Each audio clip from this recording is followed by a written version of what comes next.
Hello दोस्तों, कैसे हो? आपका स्वागत है त्रिपाण स्टडी सेंटर में। आज जो हम करने जा रहे हैं क्लास 12 एनआईयूएस बोर्ड का चैप्टर नंबर 21। ये चैप्टर जो है reproduction and population of control है। ये चैप्टर अत्यंत महत्वपूर्ण उन सभी बच्चों के लिए है जिनका जो सिलेबस है रिप्रोडक्शन एंड पॉपुलेशन कंट्रोल है, क्योंकि इसमें जो है 10th क्लास के बच्चों के लिए बहुत कुछ है। तो वो सारे बच्चे देखें जिनकी वो ये ज़रूरत है। दोस्तों, ये चैप्टर सिर्फ एनआईयूएस बोर्ड के लिए नहीं है। ये सीबीएसई के बच्चे हों, जिनके एनसीईआरटी हो या यूपी बोर्ड हो या बिहार बोर्ड हो, कोई भी बोर्ड हो, ये कई मानने में जो है सिलेबस बहुत ही इंपॉर्टेंट है, टॉपिक बहुत इंपॉर्टेंट है। इसमें हम गैमेट, सेक्सुअल रिप्रोडक्शन, ठीक है, फर्टिलाइजेशन, कैसे जो कहते हैं स्पॉन्ज, इंसेक्ट, ह्यूमन, सबके बारे में हम डिस्कस करेंगे। इनके रिप्रोडक्टिव सिस्टम के बारे में डिस्कस करेंगे। तो ये चैप्टर बहुत ही इंपॉर्टेंट होने वाला है सभी बच्चों के लिए, ठीक है। लेकिन चैप्टर स्टार्ट करने से पहले एक बात जो मैं हमेशा कहता हूँ, जिसको आपको सोचना भी चाहिए, विचार भी करना चाहिए और अमल भी करना चाहिए, वो ये है, जब भी वीडियो देखिए पूरा देखिए, क्योंकि अधूरा जानकारी सदैव खतरनाक होता है। साथ में एक इंपॉर्टेंट बात ये भी रहता है, अगर आप पहली बार वीडियो देख रहे हो तो लाइक शेयर सब्सक्राइब करना मत भूलना। देखिए दोस्तों, लाइक कीजिएगा तो बनाने वाले का जो है प्रोत्साहन बढ़ता है और आपके लिए अच्छा से अच्छा करने की कोशिश करता है, ठीक है। सब्सक्राइब करना आपके हित में है। इसका कारण ये है कि अगर आप सब्सक्राइब करके रखोगे तभी जो है मेरा वीडियो का नोटिफिकेशन मिलेगा। और आपको पता है कि मैं हर क्लास का जो है सब्जेक्ट डालता ही रहता हूँ समय समय पे। तो अगर सब्सक्राइब करके नहीं रखिएगा तो शायद उस वीडियो से आप अनभिज्ञ रह जाइएगा, यानी वो आपको प्राप्त नहीं होगा और आप उसका नॉलेज नहीं ले पाइएगा। साथ में जो अगर आप शेयर करते हो तो शेयर करना एक जग कल्याण के समान माना जाता है। इससे ये होता है कि मान लीजिए कोई जो है बच्चा जो है मेरी वीडियो को उसकी ज़रूरत थी और आपके थ्रू वो वीडियो उसको पास पहुंचा है, तो वो सदैव ही आपका धन्यवादी रहेगा और सदैव ही आपका जो है शुक्रिया अदा करेगा कि तुम्हारे कारण मुझे जो है वीडियो प्राप्त हुआ। तो दोस्तों, आपको पता ही होगा कि त्रिपाण स्टडी सेंटर सिर्फ एक क्लास के लिए ही अग्रसर नहीं है, ये कई क्लासों के लिए अग्रसर है। जैसे 8th 9th 10th 11th 12th CBSE के सारे चैप्टरों को कवर करेगा समय के साथ। प्लस जो है एनआईयूएस बोर्ड का 10th+2 को भी कवर करता है, सभी सब्जेक्टों का।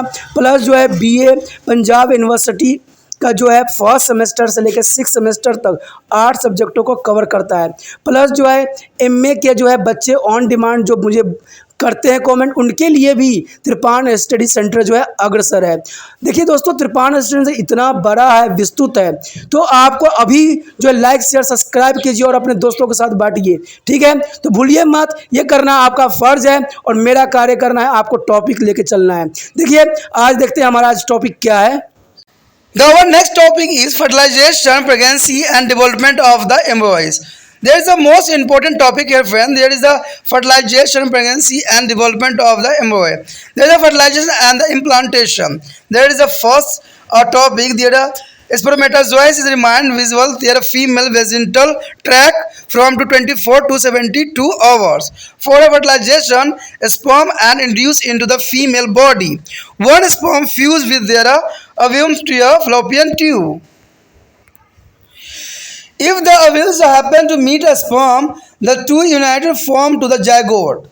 If their ovules happen to meet the sperm, those two unite form the zygote.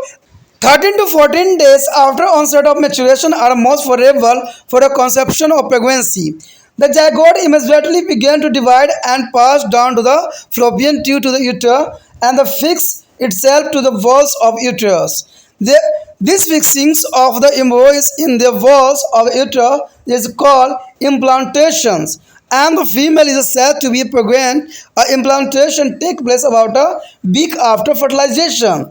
And the next is placenta. The placenta is there association is between two maternal and fetal tissue meant by some extremely important physiological exchange. The developing of embryos is attached to be uterus to be a tissue is called placenta. Placenta umbilica is called. It is a tough structure that serves as their blood vascular connected between two factors and developing. The embryos and the uterine walls from the first few weeks of development, the embryo is enclosed in a sac is called alumina, and which is filled with the amniotic fluid. Amniotic fluid is as a fluid act as shock absorbers and help to the protect the embryo from the damage.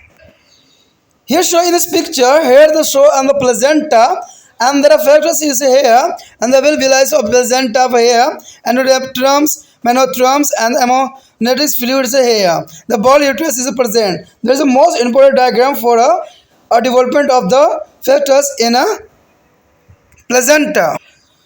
The placenta serve a tissue through their oxygen and food are supplied from to maternal blood to the fetus. It also transport the carbon dioxide and excrete base form of fetus blood to be maternal fluid blood. And summarize their step is the fertilization of human egg is the implantations and development in their uterus up to birth. Here, some step of the placenta here, the sperm from a male and deposit into the female reproductive system, and the goes with egg release from the ovary, and the units of sperm or eggs of fallopian tube, and then goes with to the fertilization and formation of zygote is the first day, and repeated division of zygote leading to the formation of spherical marks of cells called medulla is the fourth day. And when we come to the 5 day, the early embryonic stage is called blastocyst is formed to day of 5. And blastocyst is attached to the uterine walls is the implantation occur to day of 6 to 7 day. And the developing embryo is about the size of the pea in the four beak. And at least come to the embryo is now is called fetus with the human features and limbs appear is a float as an amniotic fluid or 6 beak, and both of human infant about 40 beak. So the diagrammatic development of human embryo is in this. The placenta is permeable to the respiratory gases, nutrition and antibodies. The placenta is the most important role play in there. Is permeable to respiratory gases, nutrition and antibody. The membranes prevent a harmful material from reaching the embryos. It does not be allowed the passes for a germ from to the mother to the fetus. However, if the mother is already infected with HIV, then HIV can be passed through the blood to the embryos. Placenta produce the hormone progesterone is a egg formation. The ovulation of the maturations also stop as the pregnancy continues. And however, this is resumed after birth child. The hormone oxytocin is the posterior pituitary is responsible for uterine contraction in child birth. दोस्तों यहाँ पर अत्यंत महत्वपूर्ण topic आया है निषेचन, संभाव्यता और जो है भ्रूण का परिवर्धन, यानी ये जो है डेवलपमेंट कैसे होता है, इम्प्लांटेशन कैसी होती है, इस पे हम जानेंगे। कहते हैं निषेचन और अंडरोपण। देखिए शुक्राणु मादा जनन पत्र में जो है 24 से 48 घंटे तक रहती है और निषेचन के लिए शुक्राणु मादा शरीर में प्रवेश करा जाते हैं। एक शुक्राणु फ्लोपियन नली में अंड के साथ संकलित हो जाती है, यानी एक ही अंड जो होता है, एक ही जो है स्पर्म जो अंड के साथ संकलित होती है, मिलती है। यदि अंड एक शुक्राणु आपस में मिलते हैं तो ये दोनों मिलकर एक युग्मन यानी जायगोट का निर्माण करते हैं। कहते हैं रजस्राव शुरू होने के पश्चात 13 से 14 दिन में गर्भ आरंभ करने के लिए सर्वाधिक अनुकूल होती है, यानी 13 से 14 दिन जो होती है काफ़ी अनुकूल होती है गर्भ धारण करने के लिए। कहते हैं युग्मनजन तुरंत विभाजित होना आरंभ कर देती है यहाँ पर और फ्लोपियन नली द्वारा जो गर्भाशय में पहुँच जाती है और गर्भाशय भित्ति में स्वयं को स्थापित कर लेती है और चिपक जाती है। आपने देखा ही होगा कि ये जो गर्भाशय में चिपक जाती है, भ्रूण का गर्भाशय के भित्ति में इस प्रकार चिपकना अंडरोपण या अंड आरोपण यानी इम्प्लांटेशन कहलाता है। और तब मादा यानी स्त्री गर्भवती या गर्भाशय कहलाती है, यानी गर्भवती कहलाने लग जाती है। अंडरोपण निषेचन के लगभग 1 सप्ताह बाद ये सारी क्रियाएं होती है। अब हमारे समक्ष आता है प्लेजेंटा।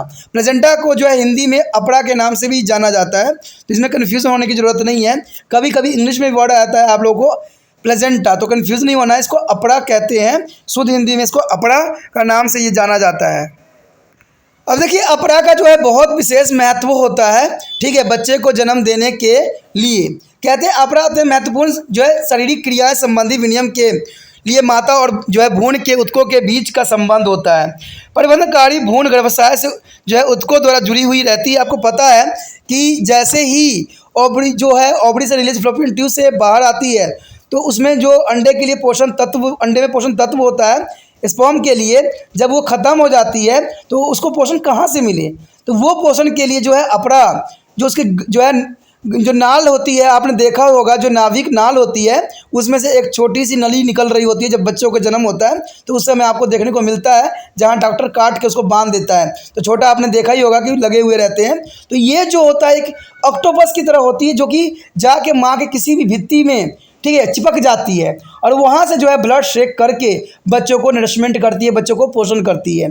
तो अपरा का जो है बहुत इंपॉर्टेंट कार्य यहाँ पर दर्शाया गया है। कहते हैं ये जो होती है नाभिरज्जु यानी एम्ब्लियस कोड होती है, जैसे मैंने भी बताया कि नाभिक के बने होते हैं, एक मजबूत संरचना होती है जो परिवर्तनशील भ्रूण का गर्भाशय भित्ति के बीच रुधिर संवहन संबंधी स्थापित करती है।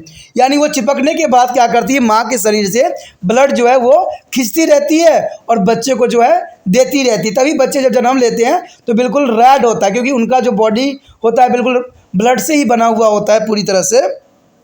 तभी एक बात कहा जाता है कि जब गर्भवती महिलाएं होती हैं उनके खाने पीने पे अधिक से अधिक ध्यान दिया जाए, क्योंकि जो भी खाएगी वो सारे बच्चों को लगेगा और सारे ब्लड के रूप में बच्चों को प्राप्त होगा।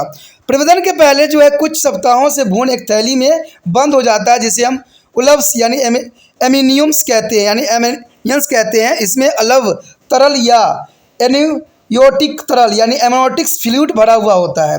एमनियोटिक्स तरल जो होती है काफ़ी इंपॉर्टेंट होती है। यह कभी अगर कोई बत होती है तो काफ़ी मात्रा में होता है, एमनियोटिक फ्लूइड बाहर आता है और ये फ्लूइड कभी मानने में बहुत इंपॉर्टेंट भी होता है। कभी कभी आपने सुना भी होगा कि बच्चे ने क्या किया है, मुंह उसका खुल गया था गर्भाशय में और उसने गंदगी को इनहेल कर लिया था। तो इस जो फ्लूइड होता है उसी में तैर रहा होता है वेस्ट मटेरियल्स, और उसी का अगर गलती से बच्चे ने मुंह खोल दिया तो वो जो होता है प्रॉब्लम आ सकता है, सीजर की तो प्रॉब्लम आ सकती है कई हद तक। आपने देखा भी होगा कि डॉक्टर उल्टा करके बच्चों को मारता है कि उसके मुंह से जितनी भी गंदगी हो वो निकल जाए, चाहे वो उसके मुंह से जो है गंदगी खींचता है। तो ये सारे जो है एमनियोटिक फ्लूइड जो होता है भरा हुआ रहता है और लभ्यत्र भ्रूण को धक्के से बचाता है और भ्रूण को क्षति होने के जो है बचाने में सहायक भी होता है। और दूसरा कार्य आपको दोस्तों पता ही है कि माँ है, माँ कोई भी कार्य कर सकती है। कभी कभी उसको पेट में चोट भी लग जाता है, लेकिन यही फ्लूइड होता है जो बच्चों तक कोई भी आघात को पहुंचने नहीं देता है। अगर ये एम्बोटिक्स फ्लूइड ना हो तो बच्चे जो है कई मायने में जो है नुकसानदायक भी हो सकते हैं, नुकसान भी हो सकता है। मान लीजिए गलत तरीके से माँ सो जाती है तो अगर फ्लूइड ना हो तो बच्चे जो है कई मायने में डैमेज भी हो सकते हैं। तो इसीलिए ये फ्लूइड बहुत इंपॉर्टेंट होता है, इसे एमनियोटिक्स फ्लूइड कहते हैं। ठीक है, ये कई क्षति और कई धक्का उक्का लगने से जो है होने से जो है इसको क्षतिपूर्ति करती है। अपरा एक ऊतक की भांति कार्य करती है। ये दोस्तों याद रखना, अपरा जो होती है एक ऊतक की तरह कार्य करती है जिसका द्वारा माँ के रक्त के भ्रूण में ऑक्सीजन तथा आहार की आपूर्ति होती है। तो जो अपरा है उसका बहुत महत्वपूर्ण कार्य है। याद रखना कि इसमें जो है ऑक्सीजन और आहार की सारी पूर्तियाँ जो है अपरा के द्वारा ही होता है। बच्चा जो है पेट के अंदर मुंह से कभी भी भोजन नहीं लेता है, वो सारे के सारे ब्लड के थ्रू यानी अपरा जिसे हम कहते हैं नाभिक भी कहते हैं, उससे जुड़ा हुआ होता है माँ के बॉडी में और वहाँ से जो है ब्लड लेता रहता है और साथ में ब्लड में जो होता है ऑक्सीजन मिली हुई होती है, जिससे बच्चे को जो है जीवन और जीवित रखने के लिए पर्याप्त होती है। यह भ्रूण की रुधिर को कार्बन डाइऑक्साइड एक उत्सर्जित अवशिष्टों को माँ के रक्त में पहुँच जाती है। ठीक है, कहते हैं कार्बन डाइऑक्साइड भी उत्सर्जित होती है और वेस्ट मटेरियल्स भी उत्सर्जित होती है। तो इस तरह जो है बच्चे का पूरा डेवलपमेंट जो होता है माँ के गर्भाशय में होता है और इसमें जो है अपना अपना महत्वपूर्ण योगदान देती है। ठीक है, वेस्ट मटेरियल को जो है वो मेंटेनेंस भी करती है, वो जो है पोषक तत्व भी बच्चों को प्रदान करती है, इसलिए अपरा का जो है अपना महत्वपूर्ण स्थान रहता है। अगर यहाँ पर आप एक डायग्राम देखोगे तो अपरा आपको दिख रहा होगा। ठीक है, अपरा जो आप देख सकते हो थैलीनुमा में अपरा बना हुआ है। ठीक है, और भ्रूण जो है अपना आराम से यहाँ पर जो है विश्राम की अवस्था में दिखाया गया है। आप योनि मार्ग भी देख सकते हो, योनि मार्ग तब खुलता है जब प्रसव आती है, तो हम प्रसव के बारे में भी चर्चा करेंगे आगे। ठीक है, और आप देखोगे गीवा के श्लेष्मा का प्लग भी आपको दिख रहा होगा जहाँ से जो है वेस्ट मटेरियल बॉडी से बाहर ना जाए, यानी एक तरह का प्लग का काम करता है। और बल्ले भी दिख रहा होगा आपको। ठीक है, बल्ले तरल भी आपको नज़र आ रहा होगा। गर्भाशय पेशी यानी मेसोफ्लियम्स भी दिखेगा, गर्भाशय की भित्ति भी आपको दिखेगा, अपरा का आवर्धन भी आपको नज़र आएगा। तो इस तरह से जो है गर्भ में बच्चे की अवस्था होती है, बच्चों की कंडीशन होती है। तो यहाँ पर एक फ्लो चार्ट दिखाया गया है जिसमें जो है अंडा जो निषेचन करती है और कैसे इसका विकास होता है वो सारे चरण को यहाँ दिखाने की कोशिश किया गया है, जिसको आप साधारण शब्दों में भी समझ सकते हो। कहते हैं पुरुषों के शुक्राणु स्त्री जनन तंत्र में निक्षेपित होती है, यानी उसको वहाँ डाल दिया जाता है। अंडाशय के अंड मुक्त होती है वहाँ से, यानी ओवरी से अंडे निकलते हैं। फ्लोपियन नली में शुक्राणु और अंडे का मिलन होती है। ये तो आपको भी समझ में आ गया होगा कि फ्लोपियन ट्यूब ही होता है जहाँ पर शुक्राणु और अंडे का मिलन होता है। निषेचन होना और युग्मन जनन जायगोट का निर्माण पहले दिन से शुरू हो जाता है, जहाँ पर जायगोट बनने लग जाता है। और निषेचन होना और युग्मन जन जायगोट का निर्माण पहले दिन हो जाता है। युग्मनजन के बार बार विभाजन की कोशिकाओं के गुलिये सदर निर्माण हो जाती है, जिसे हम मेरुला कहते हैं। यानी यहाँ पर जो है बार बार विभाजन से एक मेरुला बन जाती है और जो ये 4 दिन तक मेरुला बनी रहती है। कहते हैं भ्रूण की आरंभिक अवस्था जो है करपुटी यानी कि ब्लास्टोसाइट्स का निर्माण करती है, जो 5 दिन तक रहती है। कोरल पुटी गर्भाशय भित्ति से जुड़ी हो जाती है, अर्थात अंडरोपण हो जाता है। ये 6 से 7 दिनों में हो जाता है। कहते हैं परिवर्तनशील भ्रूण एक मटर के दाने के बराबर हो जाता है जब वो 4 सप्ताह का होता है। 4 सप्ताह में वो मटर के दाने की तरह वो दिखने लग जाता है, यानी थोड़ा विकास उसमें देखने को आपको मिल सकता है। उसके पश्चात भ्रूण अब गर्भ यानी फिक्टस कहलाता है, जिसमें मानव आकृति जो है दृष्टिगोचर हो जाता है। यानी फिक्टस जो होती है दोस्तों बनना स्टार्ट हो जाता है और वो मानव की तरह दिखने लग जाता है। अंग जो दिखने लग जाते हैं उनके कई अंग ये वल्य तरल में तैरता रहता है, यानी जो वल्य तरल होते हैं उसमें तैरता रहता है। ये 6 सप्ताह के उपरांत होती है। उसके बाद जो होता है जब मानव शिशु का जन्म होता है वो 40 सप्ताह के पश्चात होता है। तो इस प्रकार जो है मानव भ्रूण का परिवर्तन जो हमने यहाँ पर स्टेप बाय स्टेप देखा, कई मायने में इंपॉर्टेंट है। यहाँ पर अगर आप इस समझ लेते हो तो आपको सारे टॉपिक भी बहुत ही आसानी से समझ में आ जाएगी। यहाँ पर एक बात होता है कि अपरा जो है श्वसन गैस पोषक पदार्थ और प्रतिपिंडों के लिए प्रमुख होती है। आपको पहले ही बताया था मैंने कि अपरा जो होता है गैस पोषक पदार्थ और प्रतिपिंडों के लिए जो है काफ़ी इंपॉर्टेंट होता है। झिल्ली क्षति पहुँचाने वाले पदार्थों को भ्रूण तक पहुँचाने से भी रोकती है, यानी कई बीमारियों को भी जो है भ्रूण तक जाने से प्लेजेंटा रोकती है या माँ में भ्रूण में रोगाणुओं को नहीं पहुँचने देती है। यदि माँ HIV से पहले से ही ग्रस्त हो तो HIV रक्त द्वारा भ्रूण में पहुँच सकता है, जनरली सी बात है। लेकिन अगर माँ बाद में अगर HIV होती है तो उसका प्रभाव जो है बच्चों पे नहीं पड़ेगा। इसलिए डॉक्टर जो है HIV टेस्ट जरूर करवा लेते हैं कि अगर माँ अभी HIV पॉजिटिव होती है तो बच्चों को बचाया जा सके। तो ये बहुत काफ़ी इंपॉर्टेंट रहता है। अपरा प्रोजेस्टेरोन हार्मोन उत्पन्न करती है, याद रखना दोस्तों। अपरा ही जो होता है प्रोजेस्टेरोन हार्मोन उत्पन्न करता है और समय की अवधि के दौरान अंड का निर्माण तथा रक्त स्वायत्त रुक जाती है, लेकिन शिशु जन्म के पश्चात ये पुण्य आराम हो जाती है। यानी मेच्योरिटी साइकिल जो होता है जब बच्चों का जन्म हो जाता है उसके बाद 1 साल के बाद जो है या कुछ समय के पश्चात ही जो है आपको पता ही है कि बच्चे जो है ऋतुस्राव यानी स्टार्ट हो जाता है। कई मामलों में तो ये भी देखा गया है कि जो ये बहुत काफ़ी जल्दी जो है मेच्योरेशन साइकिल स्टार्ट हो जाता है। लेकिन ये फैक्ट होती है, एक बात होती है कि जब तक जो है बच्चा माँ का दूध पीता है तब तक जो है मेच्योरेशन साइकिल शायद होना संभव नहीं होता है। लेकिन कहते हैं आज समय बदल गया है, ये सब संभव ही था लेकिन अब संभव होना शायद नहीं भी है, और कई जगहों पर ये देखने को मिलता है कि संभव भी है। तो इसमें कोई दो राय नहीं है। What happened during the birth child? There is the most important question. What happened during to the childbirth?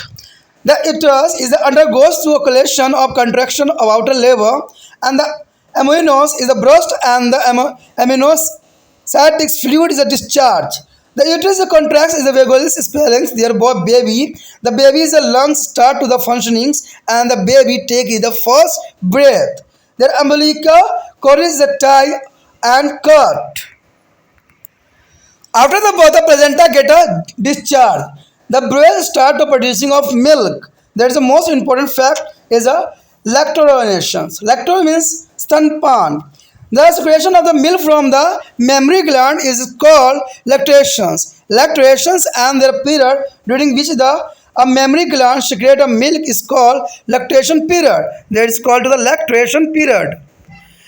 The first secretion that come out from the mammary gland of the mother just after childbirth is called colostrum. Colostrum is the most important milk. It is the rich of the nutrient, fat and protein. The colostrum is the most important. There is an increasing the immune system of baby child. It is rich in nutrition and fat proteins. And colostrums also contain to the antibody is the immunoglobulins. immunoglobulins is the IgA. It is the most important antibody for the protect to the all of life of baby child that provide to passive immunity to be newborn infant. And there is synthesis of milk from the mammary gland. It is stimulated by their hormone is a procrastins which is secreted by the anterior lobes of the pituitary gland. And another hormone is called to the oxytocin secreted by their posterior lobes of pituitary gland and stimulate the release of milk from the mammary gland. देखिए दोस्तों, यहाँ पर बहुत important बात आया कि प्रसव के दौरान होने वाली घटनाएं। देखिए, प्रसव के दौरान बहुत सी घटनाएं घटती है। कहते हैं गर्भाशय में कभी कभी संकुचित प्रसव पीड़ा होने लग जाती है और उलट फट भी जाती है, जो वल्लभ होती है फट जाती है और वल्लभ तरल के विसर्जन कर देती है। जैसे बच्चे बॉडी से बाहर आता है, वल्लभ फट जाती है और सारे के सारा तरल जो होता है बाहर निकल जाता है। गर्भाशय में तेजी के साथ संकुचन होने लग जाती है और बच्चे को बाहर धकेल दिया जाता है, यानी ये प्रेशर होता है जिसकी वजह से बच्चे जो है बाहर की तरफ धकेल दिया जाता है।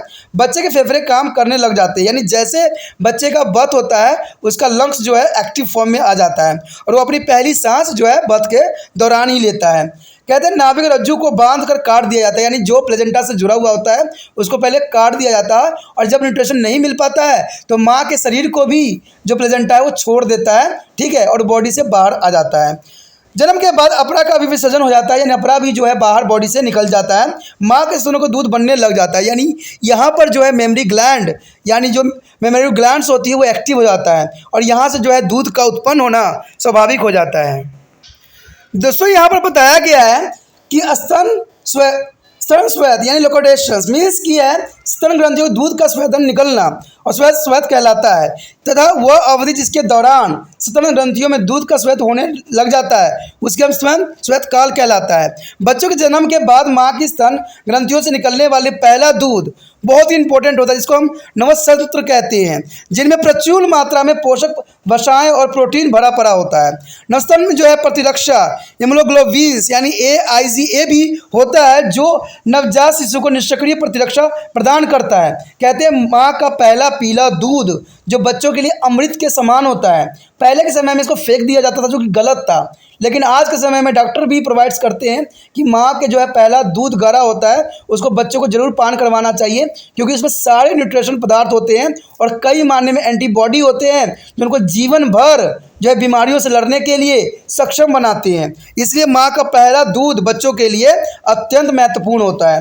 कहते हैं स्तन ग्रंथियों के दूध को सेलेशन और प्लेकोटेंस नामक हार्मोन से उत्पीड़ित कर प्राप्त होती है, जिसका स्वेद प्यूटरी यानी प्यूटरी ग्रंथि जो है अग्रपाली से होती है। एक अन्य हार्मोन जो है तो होता है ऑक्सीटोसिन का स्वेद जो प्यूटरी ग्रंथि के पश्चपाली से होती है।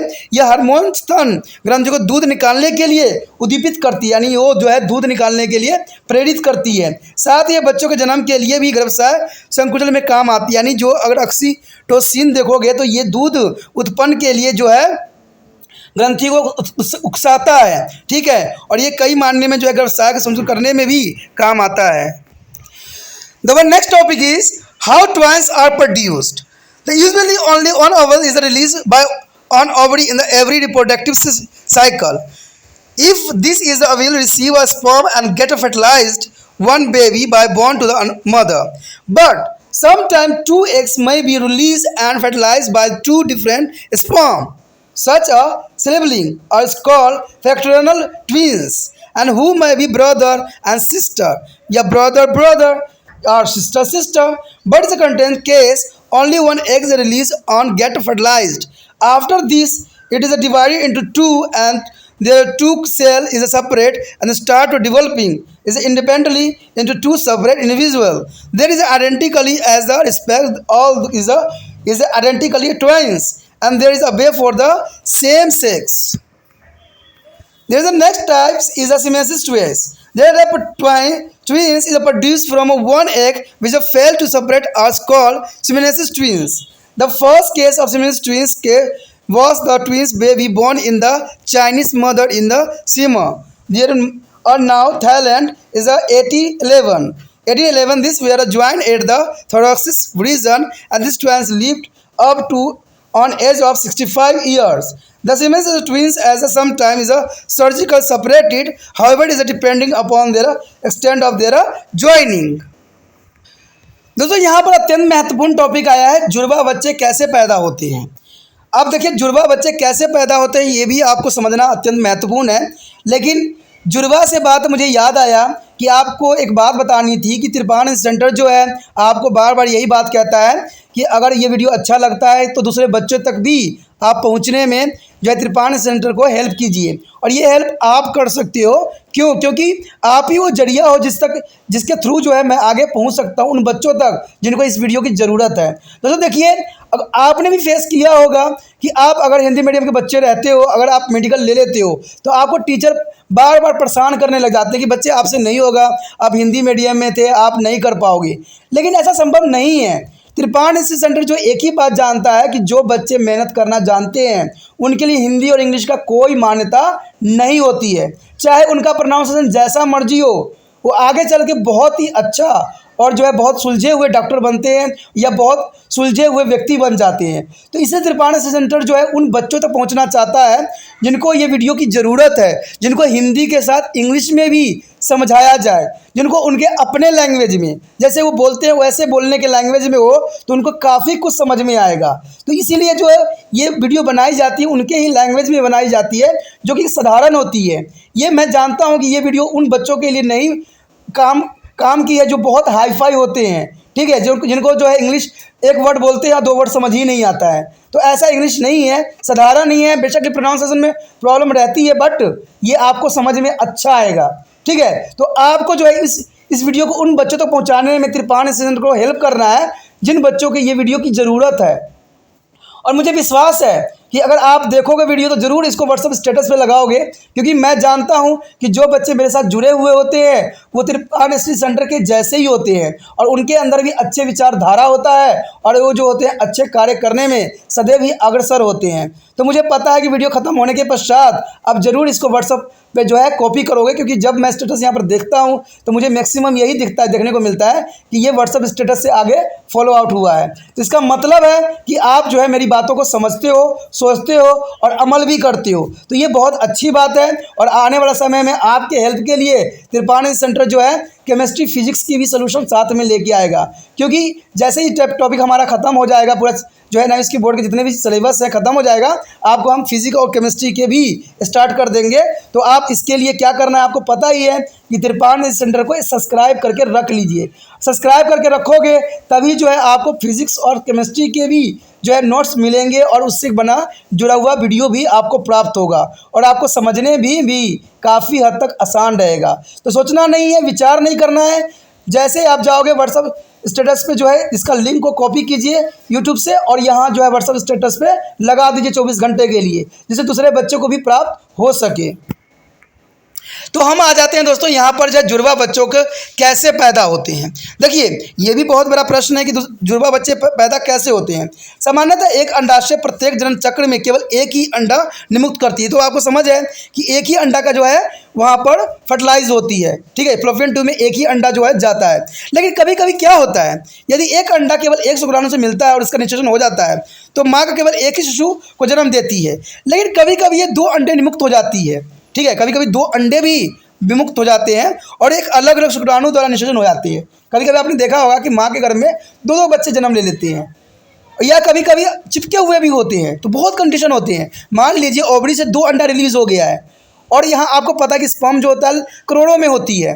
तो दोनों स्पर्म जो कोई भी 2 स्पर्म जो भाग्यशाली होते हैं जाके अंडे में प्रवेश कर जाते हैं, ठीक है, और इससे क्या होता है माँ को 2 बच्चे जन्म ले लेते हैं। यानी इसी को ही हम क्या कहते हैं, जुड़वा बच्चे, अंदर जुड़वा उत्पन्न हो जाती है, ठीक है, जो कि भाई बहन भी हो सकता है या भाई भाई भी हो सकता है या बहन बहन भी हो सकता है, कोई भी कंडीशन उत्पन्न हो सकता है। लेकिन विशेष मामलों में केवल एक ही अंडा निमुक्त होती है और निषेचन होती है। कहते हैं जनरली तो एक ही अंडा निषेचन होता है मनुष्य में, लेकिन कई बार माँ के जो ओवरी से क्या होता है 2 अंडे रिलीज कर जाता है। तो ये कभी कभी होता है दोस्तों, हमेशा देखने को नहीं मिला है। मैंने एक न्यूज़ में भी सुना भी था कि एक गांव है जहां पर ट्वाइंस बच्चे जन्म लेते हैं। तो पता नहीं वहां पर क्या कुदरत है, मैं नहीं जानता हूं, लेकिन यहां पर पता हो सकता है कि कुछ वहां फैक्ट हो जिसकी वजह से जो है माँ के ओवरी से दो दो एग जो है रिलीज होता हो और वहाँ ट्वाइंस बच्चे जो है जन्म लेते हों। इसके पश्चात ये दो में विभाजित हो जाती है जब वे अलग हो जाते हैं और स्वतंत्र रूप से जो है परिवर्तन होने लग जाते हैं और अलग अलग विशिष्ट रूप से ले लेते हैं। ये सभी प्रकार से एक दूसरे से सामान्य होते हैं और अभिन्न जुड़वा कहलाते हैं। ये हमेशा एक ही लिंग के भी होते हैं, यानी कभी कभी एक लिंग के भी हो सकते हैं। तो आपको समझ में आ गया ना कि ट्वाइंस कैसे जन्म लेता है। याद रखना, जब माँ के ओवरी से दो एग रिलीज कर जाता है, ठीक है, जब दो एग रिलीज कर जाता है तो दोनों एग में जो है एक एक स्पर्म एंटर कर जाता है। आपको एक बात याद रखना चाहिए कि एक एग में सिर्फ एक ही स्पर्म एंटर करने की अवस्था होती है, एक ही जो स्पर्म है एंटर कर सकता है। लेकिन जब दो दो एंटर कर जाए तो क्या होगा? ऐसा होना कभी कभी संभव है। जैसे कि हम यहाँ पर सियासी युगलक यानी जुड़वा या साइनोसिस ट्वाइंस की बात कर रहे हैं। यहाँ इसका मतलब यही हुआ, इसमें जो होता है एक अंड द्वारा उत्पन्न जुड़वा बच्चे जो एक दूसरे से अलग नहीं हो पाते हैं, यानी इस कंडीशन में बच्चे जो होते हैं आपस में चिपक जाते हैं। कारण क्या होता है?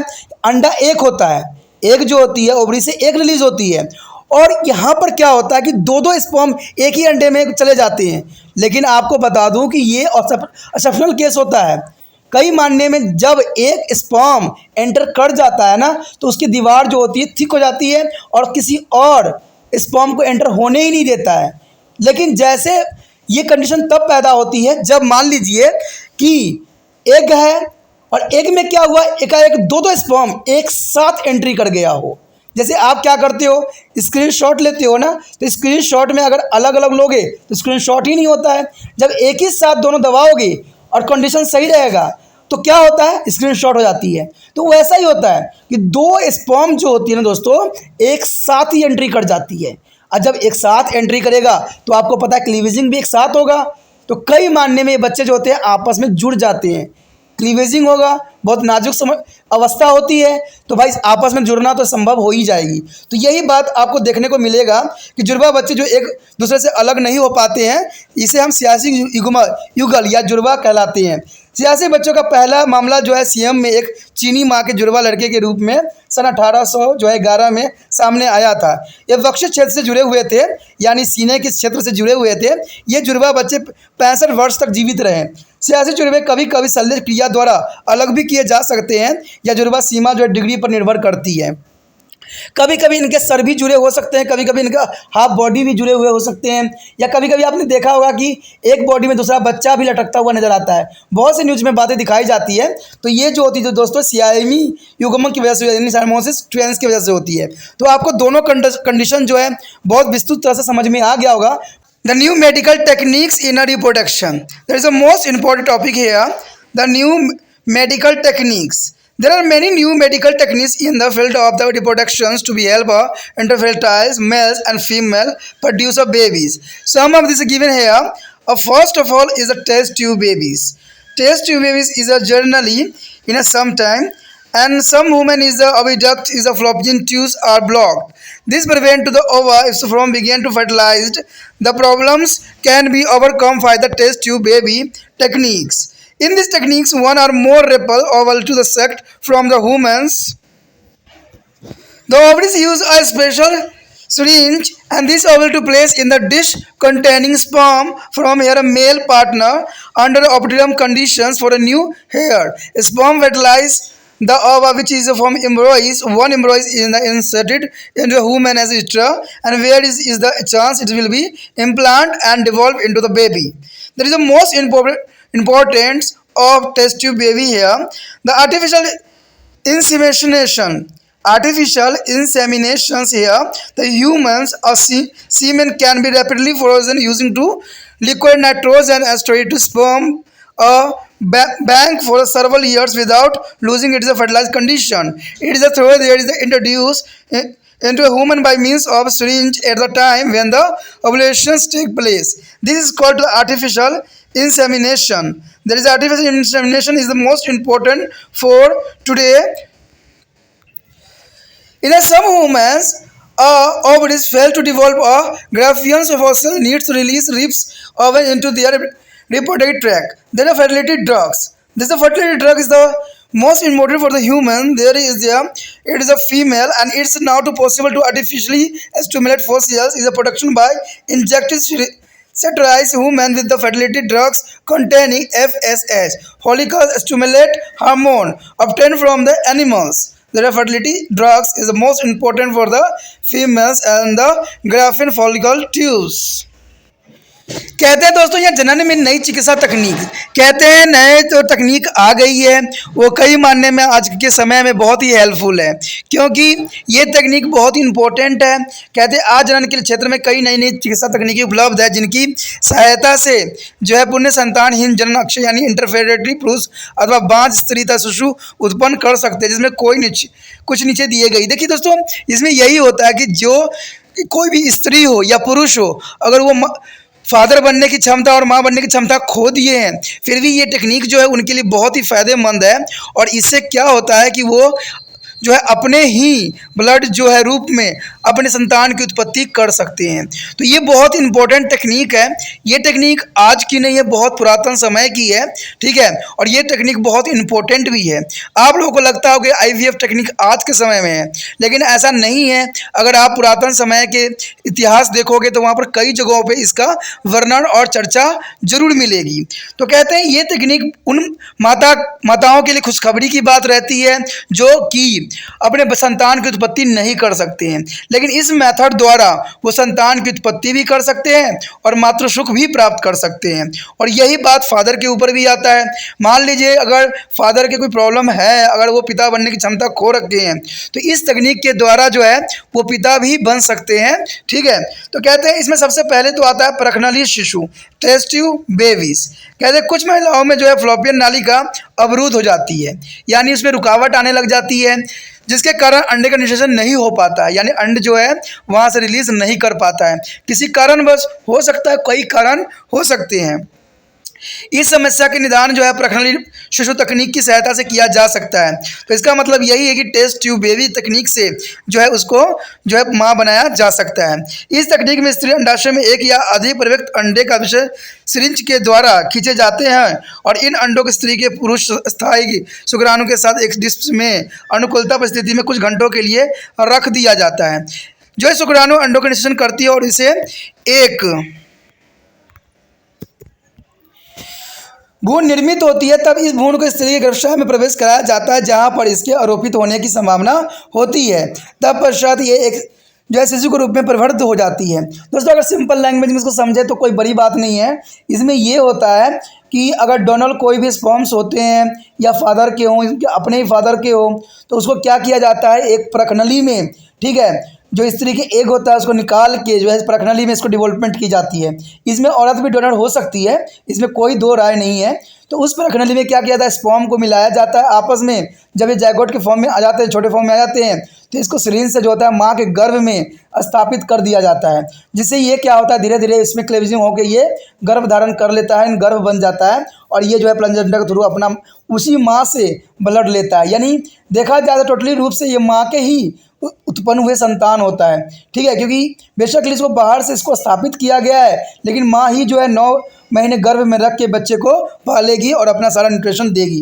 तो ये मेथड बहुत ही इम्पोर्टेंट है, कई मानने में कई जगहों पे ये बहुत हेल्पफुल है। और हो सकता है कि आने वाला समय में लोग इसी मेथड का जो है उपयोग करें और यही मेथड शेष रह जाए। मैंने आपको पहले भी कहा था कि जैसे पेड़ पौधों में होता है वैसे इंसानों में भी होगा, क्योंकि जैसे आपको पता है कि अंगूर जो है अपना बीज देने की क्षमता खो दिया है, ठीक है, ऐसे ही बनाना है।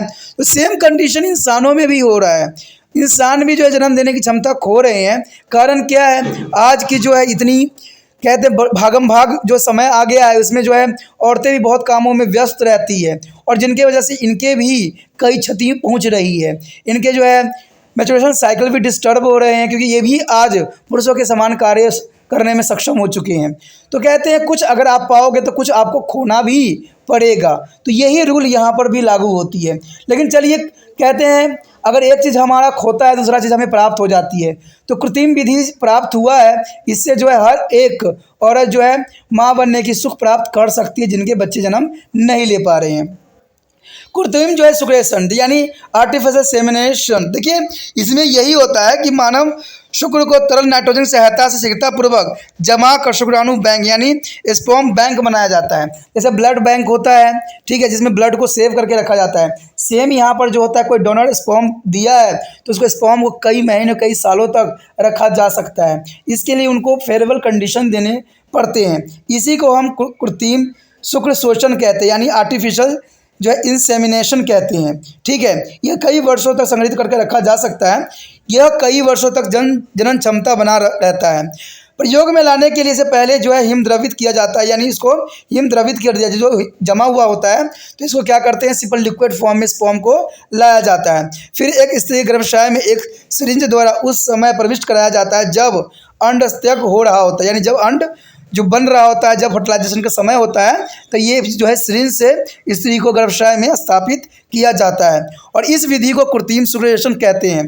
तो ये भी जो है काफ़ी इंपॉर्टेंट मेथड है, जिससे अगर मान लीजिए कोई पुरुष का अगर मृत्यु भी हो रहा है और उसका स्पर्म काम का है, तो उससे जो है उसके जैसा संतान की उत्पत्ति की जा सकती है। तो ये कई मानने में इम्पोर्टेंट भी है, क्योंकि कई जगहों पे इसका उपयोग भी अभी भी हुआ है, जो देखने को आपको मिल सकता है। अगर नेट पर सर्च करोगे तो आपको अवश्य ही इन सारे इन्फॉर्मेशन मिलेंगे।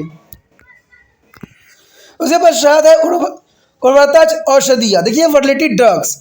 अब फर्टिलिटी ड्रग्स भी कई मायने में इंपॉर्टेंट रहती है। कुछ कहते हैं कुछ स्त्रियों के अंडाशय ग्राफिक पुटिकाओं का परिवर्धन नहीं कर पाते हैं। जैसे हमने पहले चर्चा किया था कि एक जो रिलीज होता है वो आगे नहीं ले जा पाते हैं, क्योंकि उनकी नालिकाओं में कुछ प्रॉब्लम हो जाती है, कुछ अवरुद्ध हो जाता है, जिसकी आवश्यकता प्रयुक्त अंडों को मोचन कर उनके जनन क्षेत्र में डालने के लिए होता है। ऐसे बंधन फर्टिलिटी स्त्रियों में पशुओं जो है, ये हम पशुओं से प्राप्त जो FSH यानी पुटिका उद्दीपन हार्मोन यानी फोलिकल एस्ट्रोजन हार्मोन के इंजेक्शन की सहायता से कृत्रिम उद्दीपन द्वारा पुटिका उत्पन्न संभव हो जाता है। तो इसे जो हम फर्टिलिटी ड्रग्स भी कहते हैं, जिसमें जो है आपको पता ही है कि पशुओं यानी स्त्री में पशुओं से प्राप्त FSH यानी फोलिकल एस्ट्रोजन हार्मोन्स का उपयोग किया जाता है। और इससे क्या होता है, जो बाधित होता है नालिका वो बिल्कुल खुल जाता है और जो औरत होती है वो माँ देने की जो है सक्षम बन जाती है। तो ये भी मेथड काफ़ी इंपॉर्टेंट रहता है। यहाँ पर जो हमने सारे मेथड पढ़ा, ये सारे कृत्रिम मेथड थे, यानी आर्टिफिशियल मेथड थे, जिससे कि कोई भी व्यक्ति, ठीक है, कोई भी स्त्री जो है माँ बन सकती है, पुरुष जो है पिता बन सकता है। तो ये मेथड कई मायने में इम्पोर्टेंट है और मुझे तो लगता है कि आज जो मॉडर्न जनरेशन है उसकी मांग है। तो हो सकता है कि आने वाला समय में लोग इन्हीं मेथडों का उपयोग करें और पिता और माता बने। चलिए जो भी है ये तो समय ही बताएगा। There few words a term of remember. There is population problem and control. There is the most important topic here: population problems and control. There is a understand the control of population. You have some words or remember. First of all, the human population, the sum total of human beings on the earth. It's a human population. And second word, remember that is a demography. Demography, there is scientific and statistical study of human population. It's a deal with the population growth. It's a composition, age, sex, and ratio, and it's a distribution in a space. And next is a population density. Population density is also important. The number of individuals per square kilometer comes to at the any given time. And next is a birth rate, is a natality. Birth rate is the most important. The number of lives births per 1,000 individual of population per year. It is called to the birth rate. And death rate is a mortality. There are number of deaths per 1,000 individually of the population and per years. There next is a population growth rate. The difference between the birth rate and the death rate here. And next is census. There is an official data of registered number of people in the selected area. देखिए दोस्तों, यहाँ पर जो है जनसंख्या समस्याओं तथा नियंत्रण जो हमारा टॉपिक आया है, बहुत इंपॉर्टेंट टॉपिक है। ये टॉपिक कई मानने में इंपॉर्टेंट है, कई क्लास के बच्चों के लिए भी, क्योंकि जनसंख्या कंट्रोल हर जगह इंपॉर्टेंट रहता है। लेकिन जनसंख्या कंट्रोल पढ़ने से पहले आपको कुछ शब्द, कुछ वर्ड को आपको समझना पड़ेगा जो आपको काम आ सकता है, जो कन्फ्यूज़न आपको नहीं देगा। तो जैसे कि पहला वर्ड होता है मानव जनसंख्या। क्या होती है? तो पृथ्वी पर मनुष्य की कुल संख्या को मानव जनसंख्या कहते हैं। और जनसांख्यिकी क्या कहते हैं? यानी मानव जनसंख्या का वैज्ञानिक तथा सांख्यिकी अध्ययन इस जनसंख्या वृद्धि और इसकी संगठना व इसका साथ विशेष पर विवरण होती है। यानी इन सब बातों को जो है यहाँ पर प्रशिक्षण की जाती है जनसांख्यिकी में। तो ये सारी वर्ड जो है काफ़ी इंपॉर्टेंट रहता है जब आप इस चैप्टर जनसंख्या समस्याओं तथा नियंत्रण के विषय में पढ़ोगे। साथ में कुछ शब्द और भी है जैसे जनसंख्या घनत्व यानी पॉपुलेशन डेंसिटी। कहते हैं किसी दिए गए समय में प्रति वर्ग किलोमीटर में विद्वान मनुष्यों की जो है संख्या कितनी होती है उसे जनसंख्या घनत्व कहते हैं। उसके पश्चात है जन्म दर यानी नेटिलिटी।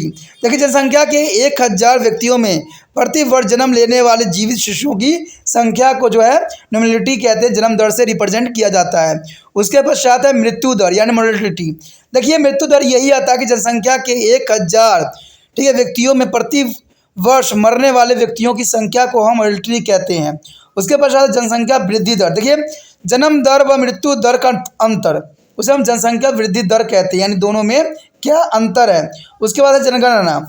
जनगणना जो होती है एक निश्चित क्षेत्र में पंजीकृत लोगों की संख्या को अधिकार आंकड़े होते हैं जो कि 10 साल में एक बार होती है जनगणना। तो ये काफ़ी इंपॉर्टेंट यहाँ पर शब्द रखते हैं। अब चलिए देखते हैं सबसे पहले भारत में जनसंख्या वृद्धि किस प्रकार हुई है। There is the next topic is population growth in India. Did you know that India is the second most populated country in the world, the next to the China. China is a number 1. India is comprised more than 50% of world's total population. There is a 50% of participation India population. The population of India was about 24 crore in years 1901. And 1901 is the 24 crore. Expect for the slightly fall in 1911 to 21 to the population of India has been to steadily increasing for the last 100 years. As per the census of 2001, as on 1st March 2001, the population in India was the one about 102.7 crores is approximately. This is an alarming rate of rise in human population. In case of concern now is a 2014 to population of India is. There is a alarming stage for the Indian population. The sum is so there is a here the population of India is doing to last 100 years. There is a show that 1901 is a 23.8 crore and suddenly increasing, and then increasing is a 1951 is a 36.1 crore and suddenly increasing here. And the latest 2001 is recording 102.7 crore. There is a obviously is a very big population increasing in India.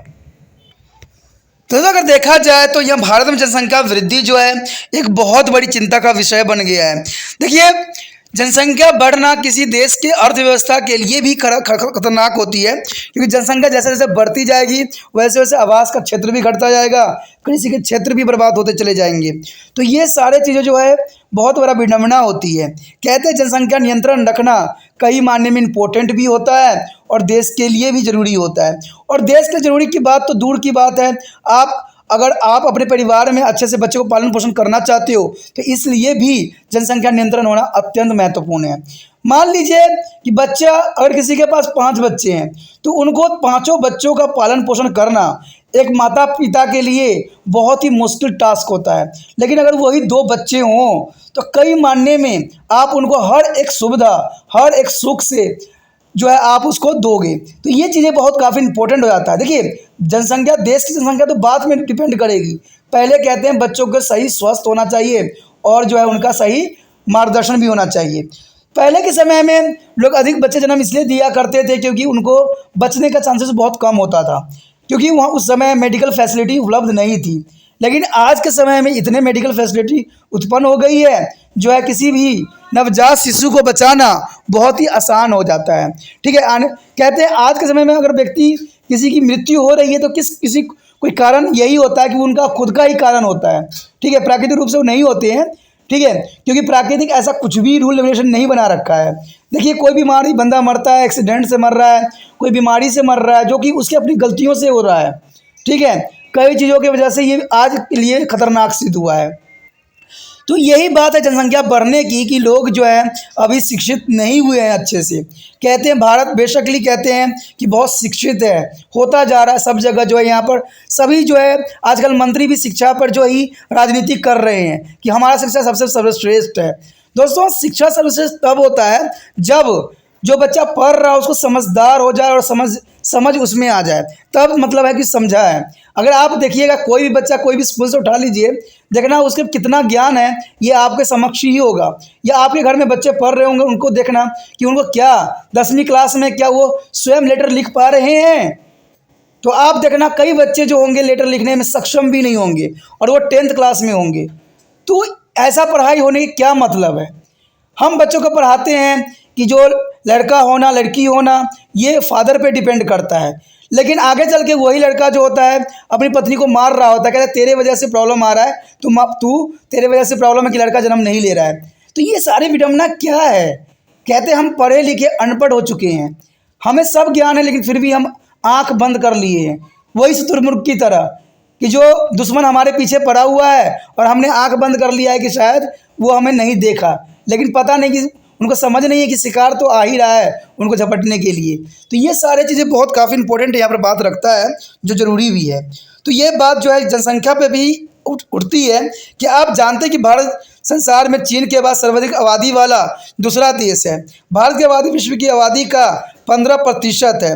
वर्ष 1901 में यानी 1901 में भारत की आबादी लगभग 24 करोड़ थी और 1911 से लेकर 12 में जनसंख्या में थोड़ी कमी अवश्य हुई, लेकिन इसके अलावा भारत की आबादी पिछले 100 सालों में लगातार बढ़ती चली गई है। और कहते 2001 की जनगणना के अनुसार 1 मार्च 2001 में भारत की आबादी जो थी 102.7 करोड़ थी। कहते हैं मानव आबादी बढ़ने की स्वतंत्र करने दर चिंता का विषय बना हुआ है। अगर प्रेजेंट समय में देखा जाए तो 135 करोड़ से भी जनसंख्या ऊपर जा चुकी है। मनुष्य की जनसंख्या में जिस लबरबाद दर से वृद्धि हो रही है वो चिंता का विषय है। और आज 6 सितंबर 2014 में भारत की जनसंख्या जो थी वो 121.7 करोड़ तक पहुंच गई है, जो कि बहुत ही चिंता का विषय है। ये 2014 की बात है, लेकिन अगर 2022 की बात किया जाए तो आज 135 करोड़ से भी ऊपर जनसंख्या जा चुकी है, जो कि और भी चिंता का विषय बन गया है। अगर एनालाइज करके देखा जाए तो यहाँ कुछ जो है 100 वर्ष जनसंख्या आपके समक्ष प्रस्तुत है। अगर 2001 से लेके तो यहाँ 23.8 करोड़ थी, जो कि बहुत काफ़ी ठीक ठाक थी। 1961 में भी जनसंख्या थोड़ी मोड़ी बढ़ी, इतना काफ़ी प्रोग्रेस नहीं किया, लेकिन सबसे अधिक विस्फोटक वृद्धि जो हुई वो हुई 2001 से 2011 के बीच में। अगर आप देख सकते हो कि 2011 में और 1 में कितने विस्फोट हो चुके हैं, और कहते 2014 में तो कुछ हद तक थोड़ा ही बढ़ी, लेकिन 2001 से लेकर 2011 में काफ़ी जनसंख्या बढ़ी।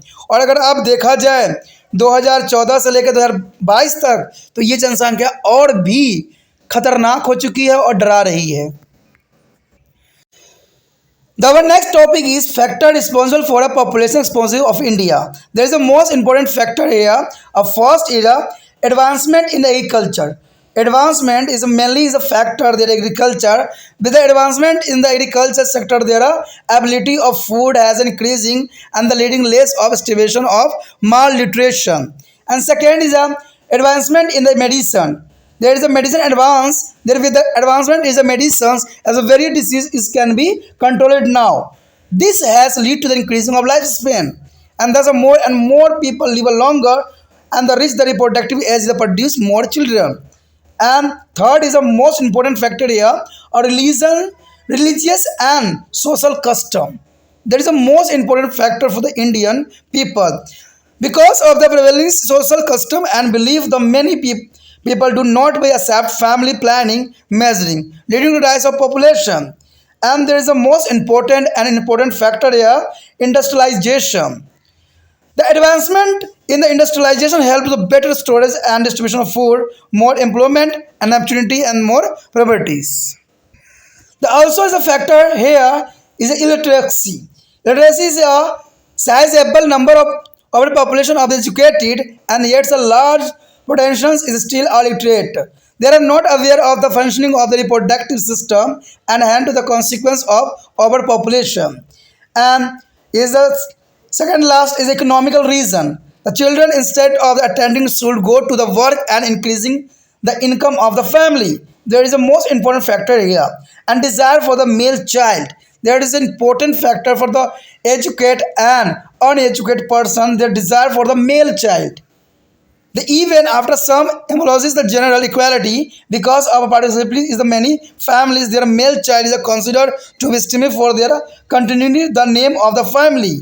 The parents want to have at least one son, and in the process they give the birth to many children on some time. There is a most important factor for the Indian people, desire for the male child. दोस्तों यहाँ पर हमारे समक्ष जो है बहुत important topic आ गया है कि भारत में जनसंख्या विस्फोट के लिए उत्तरदायी कारण। कहते हैं कृषि में प्रगति। कृषि क्षेत्र में प्रगति से भोजन उपलब्धता बढ़ी है, जिसके फल से भूखमरी व कुपोषण कम हुआ है। तो ये काफ़ी इंपॉर्टेंट भी है, लेकिन चिंता का विषय भी बना दिया। देखिए, भोजन की उपलब्धता बढ़ी है, ये तो अच्छी बात है, लेकिन साथ में जनसंख्या भी बढ़ी है, तो ये भी बहुत ही प्रॉब्लम का विषय है। क्योंकि अगर हम प्रगति में लाते हैं एग्रीकल्चर को, यानी इसको हम काफ़ी एडवांस यूज़ करते हैं टेक्निक का, तो बेशक कृषि में जो है वृद्धि होगी, लेकिन जनसंख्या वृद्धि होना देश के कल्याण के लिए सही नहीं है। क्योंकि देखिए दोस्तों, हर चीज़ हर जगह सुटेबल नहीं होता है। जैसे अगर आप मान लीजिए, अगर तिरपान सेंटर के साथ अगर बच्चों की जनसंख्या बढ़ती है, बच्चे सारे आ जाते हैं और उनको ज्ञान मिलता है, तो वो अच्छा है, क्योंकि ये ज्ञान की बात है। मैंने आपको कहता हूँ ना हमेशा कि बच्चों के पढ़ तो लेते हैं, लेकिन उनको ज्ञान नहीं होती है। ठीक है, सब एजुकेटेड हो जाते हैं, सब पढ़ लेते हैं, लेकिन मैंने कहा ना कि अगर उन बच्चों से अगर समझदारी की बात बताई जाए, कोई कंसेप्ट उनसे पूछा जाए, तो वो नहीं बता पाते हैं।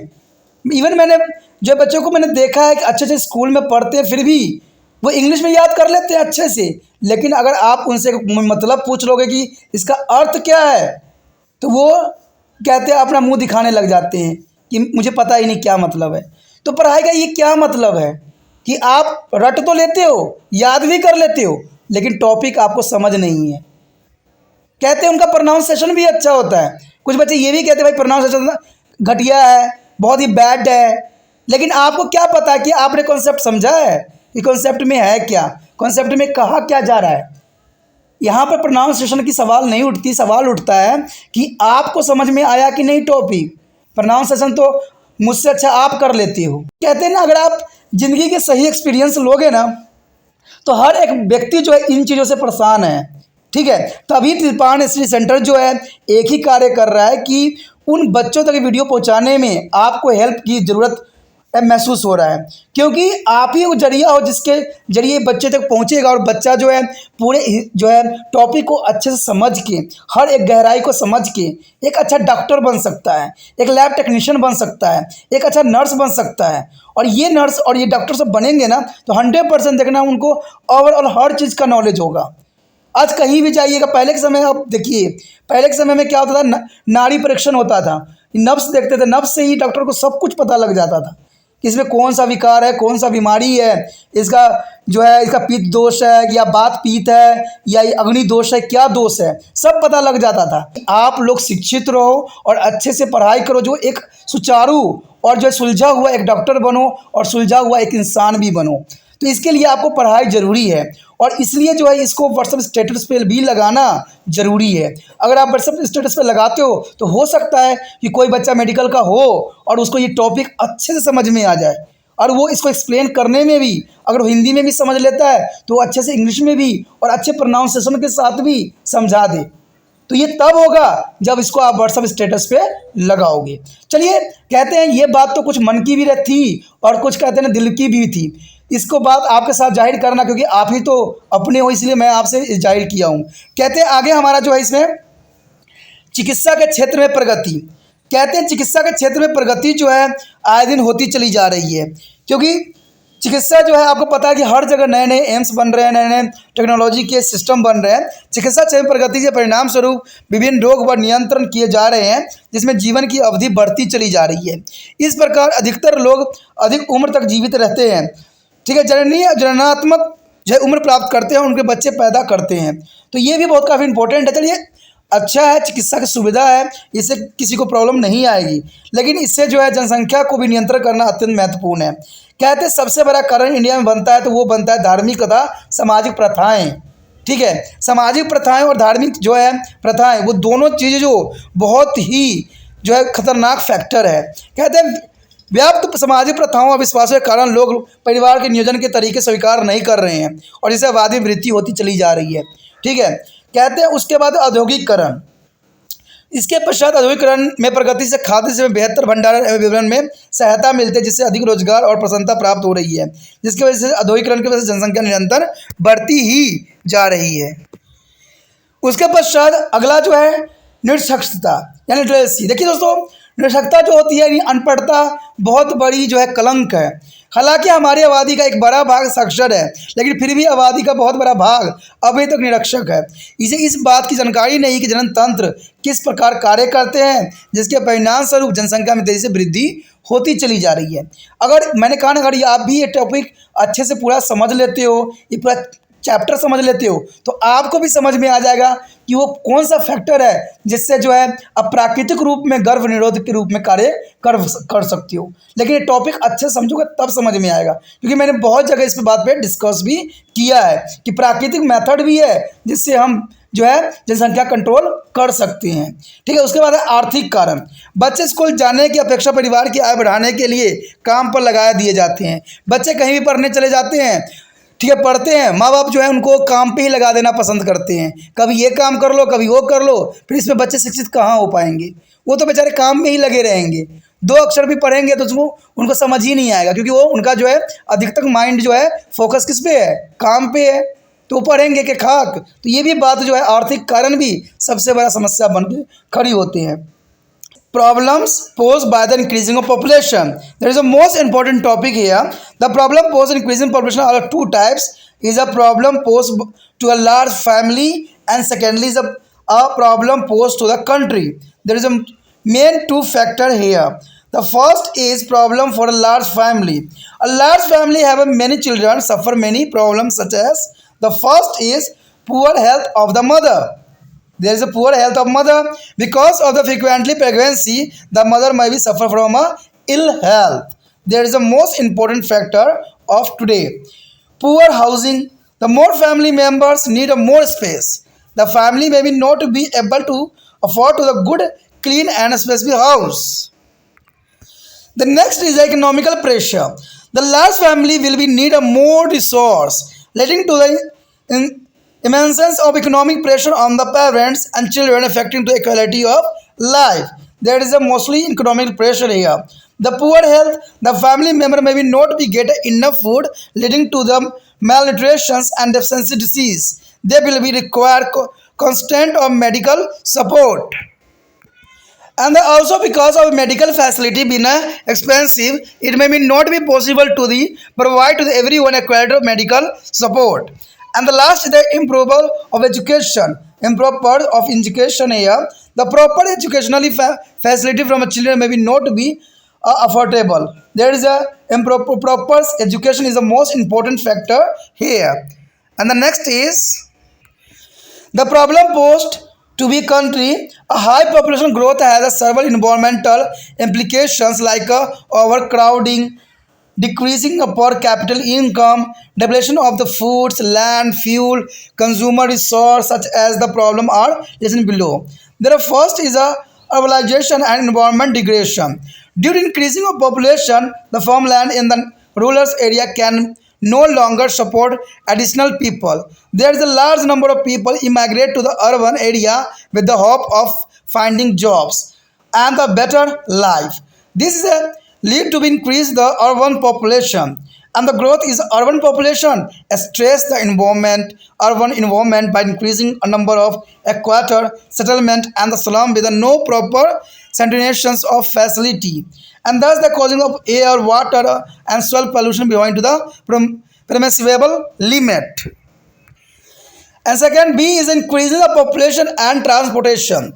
The increase of population required to the corresponding increasing in the means of transport. Increase in the number of automobiles as a consequence of phenomenon is a growth of population as a increase the population load.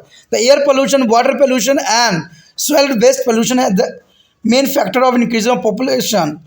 And the increase of population and education. There is education is the most important for the economic and social upliftment, and though their literacy rate is growing as well, still have a very large number of literate in country. The increasing of population further add up to the problem of providing education to all and increase the population, agricultural development and environmental degradation. In order to meet the food requirement of ever increasing population of country, new agriculture techniques has been to adopted, and some these have to prove they are to the determinantal of environment. The other factor is increasing population and food requirement. The increasing population will need more food. For, for this purpose, new agricultural land has to be created, and so forest has been to cut down for cultivation. Due to the deforestation and excessive erosion and natural hazard, such as flood are frequently land began to degrade and the wasteland is increasing. The increasing use of fertilizer and pesticides to be a boost agricultural productivity has immense advice to the effect on the land and water resource of our country. Agricultural land has been to the extensive or polluted due to the pollution from a fertilizer and pesticide. There is a most important factor here, and increasing population and water.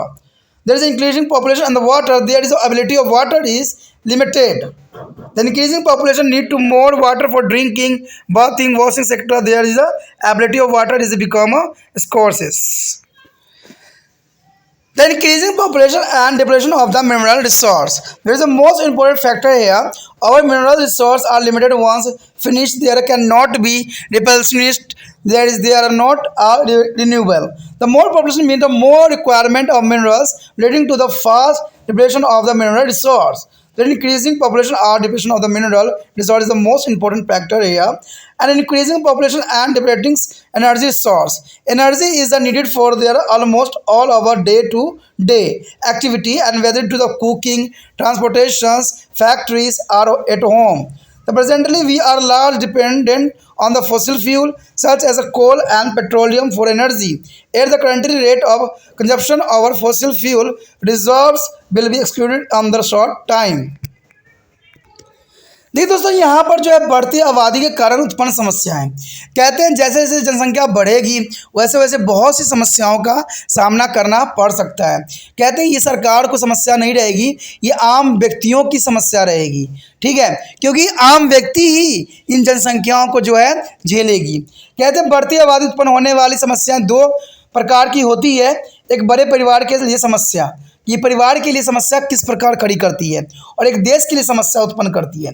देखिए परिवार के लिए समस्या में क्या आएगा, एक बड़े परिवार में जिसमें कई बच्चे होते हैं उससे कई सब समस्या उत्पन्न होती है। तो पहला तो यही आता है, माँ का बुरा स्वास्थ्य पड़ जाता है, क्योंकि आपको पता है कि लगातार गर्भवती होने के कारण माँ के स्वास्थ्य में गिरावट आती है, क्योंकि माँ को भी जो है कुछ रेस्ट की आवश्यकता होती है। कहते हैं एक बच्चे के बाद दूसरे बच्चों में कम से कम 3 या 4 साल की गैप होना चाहिए, यानी मैक्सिमम देखा गया तो 5 साल तो होना ही चाहिए। लेकिन जो है माँ कंटिन्यू बच्चों को बर्थ देती रहती है, तो उसके शरीर को भी आप समझ सकते हो क्या हाल होता होगा, क्योंकि आपने सब कुछ चैप्टर में पढ़ा है कि बच्चे जो है प्लेसेंटा के थ्रू, ठीक है, माँ का जो है ब्लड को से ही बच्चे का निर्माण होता है। तो समझ सकते हो कि माँ की क्या दशा होगी और माँ की क्या हाल होगी। कहते हैं गर्भ के दौरान तो माँ को एक भोजन भी पेट में सुचारू रूप से पचता नहीं है, और बच्चों को जो है ब्लड की आवश्यकता होती है। तो माँ का हेल्थ पे क्या प्रभाव पड़ेगा, शायद आपसे अच्छा इसको कोई और समझ नहीं सकता। दूसरी बात अगर देखा जाए तो आता है अपर्याप्त आवास। कहते हैं परिवार में अधिक सदस्य के लिए अधिक स्थान की आवश्यकता होती है। परिवार एक अच्छा स्वच्छ और विस्तृत घर की व्यवस्था कर पाने में असमर्थ रहता है। आपने देखा ही होगा कि आज के जो है भागम भाग दौर में शहरी जीवन में एक ही घर में कई व्यक्ति रहते हैं, तो इससे भी कई तरह की बीमारियां भी फैलती है, प्लस कई तरह की प्रॉब्लमों का भी सामना करना पड़ रहा है। कारण क्या होता है कि माँ बाप दो होते हैं, माता और पिता होते हैं, और उनके कई संतान होते हैं। तो ये सारे चीज़ों की जो है समस्या आज के समय में एक गंभीर रूप धारण कर रहा है। ठीक है, उसके बाद पश्चात है आर्थिक दबाव। बड़े परिवार के लिए अधिक साधनों की आवश्यकता होगी, जिससे माता पिता व बच्चे पर बहुत अधिक आर्थिक दबाव पड़ेगा, जिससे जीवन की गुणवत्ता प्रभावित होगी। यानी व्यक्ति जो है प्रॉपर माता पिता जो है बच्चों को पूरी तरह से चीज़ों उपलब्ध कराने में सक्षम न हो पाए। उसके पश्चात है खराब स्वास्थ्य। देखिए, परिवारिक सदस्यों के पर्याप्त भोजन नहीं प्राप्त हो सकता है, जिसके परिणाम स्वरूप कुपोषण, अपूर्णता के कारण रोग उत्पन्न हो सकती है। क्योंकि आपको पता है कि व्यक्ति को जो है कई तरह के प्रोटीन और विटामिन की आवश्यकता होती है बॉडी को। ठीक है, ये मैक्रो और जो है मैक्रो फॉर्म में प्रेजेंट होते हैं, यानी ये वृत्त और सूक्ष्म रूप में इंसानों की आवश्यकता होती है। अगर ये पोषक तत्व सुचारू रूप से अगर बॉडी को ना मिले तो कई तरह की बीमारियों का जो है बच्चे शिकार हो जाते हैं। ठीक है, और इससे जो उनका मानसिक और स्वास्थ्य कई चीज़ों से जो है प्रभावित होगा, जिसकी वजह से जो है कहते हैं इससे जो होगा वो बुरे रास्तों पे भी जा सकते हैं, गलत काम भी करने लग जाएंगे, तो कई तरह की समस्या जो है उत्पन्न हो सकती है। तो इसके लिए जो है कहते हैं इसके लिए उनके निरंतर चिकित्सकीय सहायता की आवश्यकता होगी, और जिसका जो आपको पता है कि चिकित्सा सुविधा खर्चीला होता है, सस्ता तो होता नहीं है। तो प्रत्येक के लिए चिकित्सक की सहायता दे पाना शायद सरकार के लिए भी संभव नहीं रहे और माता पिता के लिए भी ये सक्षम न हो पाए। तो इसलिए जो है कई मायने में जनसंख्या अधिक होना भी एक चिंता का विषय होता है। इस सरकार का तो है ही है, प्लस जो घर में निवास करने वाले माता पिता के लिए भी जो है आगे प्रॉब्लम क्रिएट करती है। तो इसलिए जो है जनसंख्या नियंत्रण कर रखना अब कई मायने में बहुत ही इम्पोर्टेंट है। देखिए, ये तो बड़े परिवार की समस्या थी। अब देश को क्या नुकसान होती है अधिक जनसंख्या से? देश के लिए समस्या जो है उच्च जनसंख्या वृद्धि के गंभीर पर्यावरणीय परिणाम होते हैं, जैसे भीड़ भाड़, प्रति व्यक्ति की आमदनी में कमी, खाद्य, जमीन, ईंधन, उपभोग साधनों की कमी, ऐसी बहुत समस्याएं हैं जिसके बारे में हम यहाँ चर्चा करेंगे। सबसे पहला तो कारण यही आता है कि शहरीकरण तथा पर्यावरणीय निम्नीकरण या निम्न। बढ़ती आबादी के कारण जो है ग्रामीण क्षेत्र में उपलब्ध कृषि भूमि अतिरिक्त लोगों का भरण पोषण नहीं कर पाती है, और इसलिए रोजगार और बेहतर जीवन की आशा से भारी जनसंख्या में लोग शहरों की ओर भाग रहे हैं। इससे शहरी आबादी बढ़ती चली जा रही है। तो कारण तो ये भी है दोस्तों कि अगर देखिए शहरी तथा पर्यावरण निम्नीकरण के कारण होता है। गाँव में कहते हैं कि सुविधाएँ कम है, इसलिए लोग जो है शहरों की तरफ जो है पलायन कर रहे हैं, माइग्रेट हो रहे हैं, जिसकी वजह से शहर की जनसंख्या बढ़ती चली जा रही है और गांव की संख्या जो है कमती होती चली जा रही है।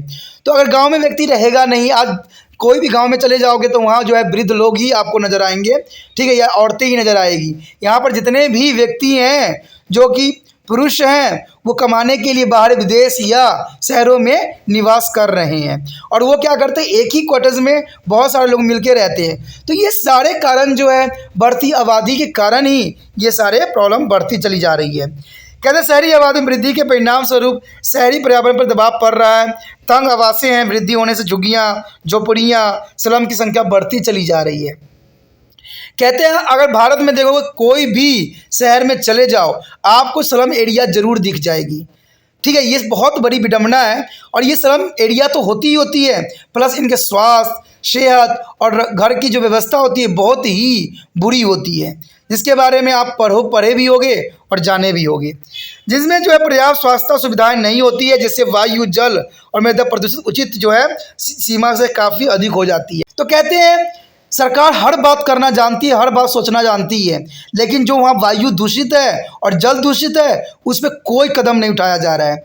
तो कहते हैं अगर व्यक्ति इतने समय अवधि तक उसी जल को पिएगी, अगर वही जल का जो है उपयोग करेगी और वही ऑक्सीजन में सांस लेगी, तो क्या उनके सेहत पे असर पड़ेगा? शायद इसका जो है जो परिणाम फ्यूचर में देखने को आपको स्वयं ही मिल जाएगा। तो ये सब स्लम एरिया के वजह से ही होती है और अस्वस्थ वातावरण के कारण ही ये उत्पन्न होती है।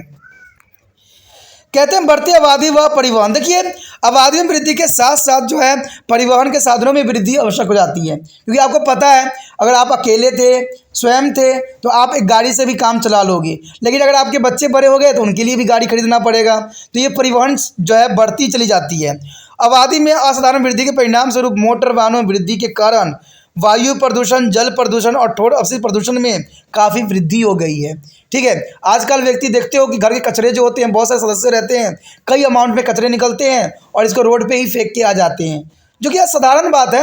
आप चलते फिरते रास्तों में देख सकते हो कि कूड़े और कचरे के ढेर तो आपको ऐसे ही नज़र आ जाएंगे, चाहे वो बड़े से बड़े शहर क्यों ना हो, हर जगह आपको नज़र आएंगे।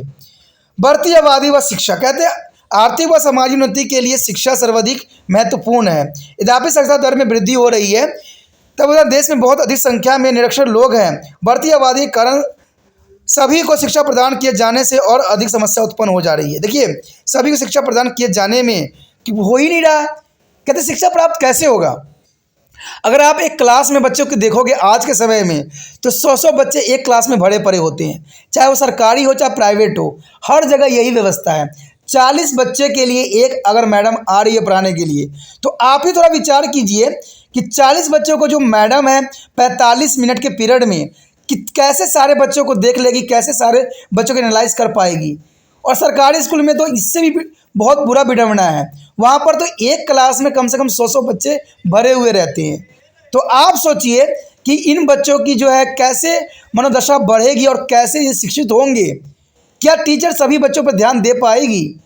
जैसे 10 बच्चों से कुछ सुनेगी, जो है टाइम की घंटी बज जाएगी, पीरियड ख़त्म, बच्चे आज़ाद। किसने याद किया, कौन नहीं याद किया, किसने समझा टॉपिक, मैडम को भी आजकल पता नहीं होता, टीचरों को भी पता नहीं होता कि भाई बच्चे ने क्या याद किया है। तो क्या होगा? आजकल हमें आए दिन देखने को मिलता है कि शिक्षा के स्तर भी बदलते जा रहे हैं, कभी कुछ बदल रहा है, कभी कुछ बदल रहा है। इन बदलते हुई स्थिति में बच्चे खुद को भी नहीं संभाल पा रहे हैं कि हमें क्या करना है, क्या नहीं करना है।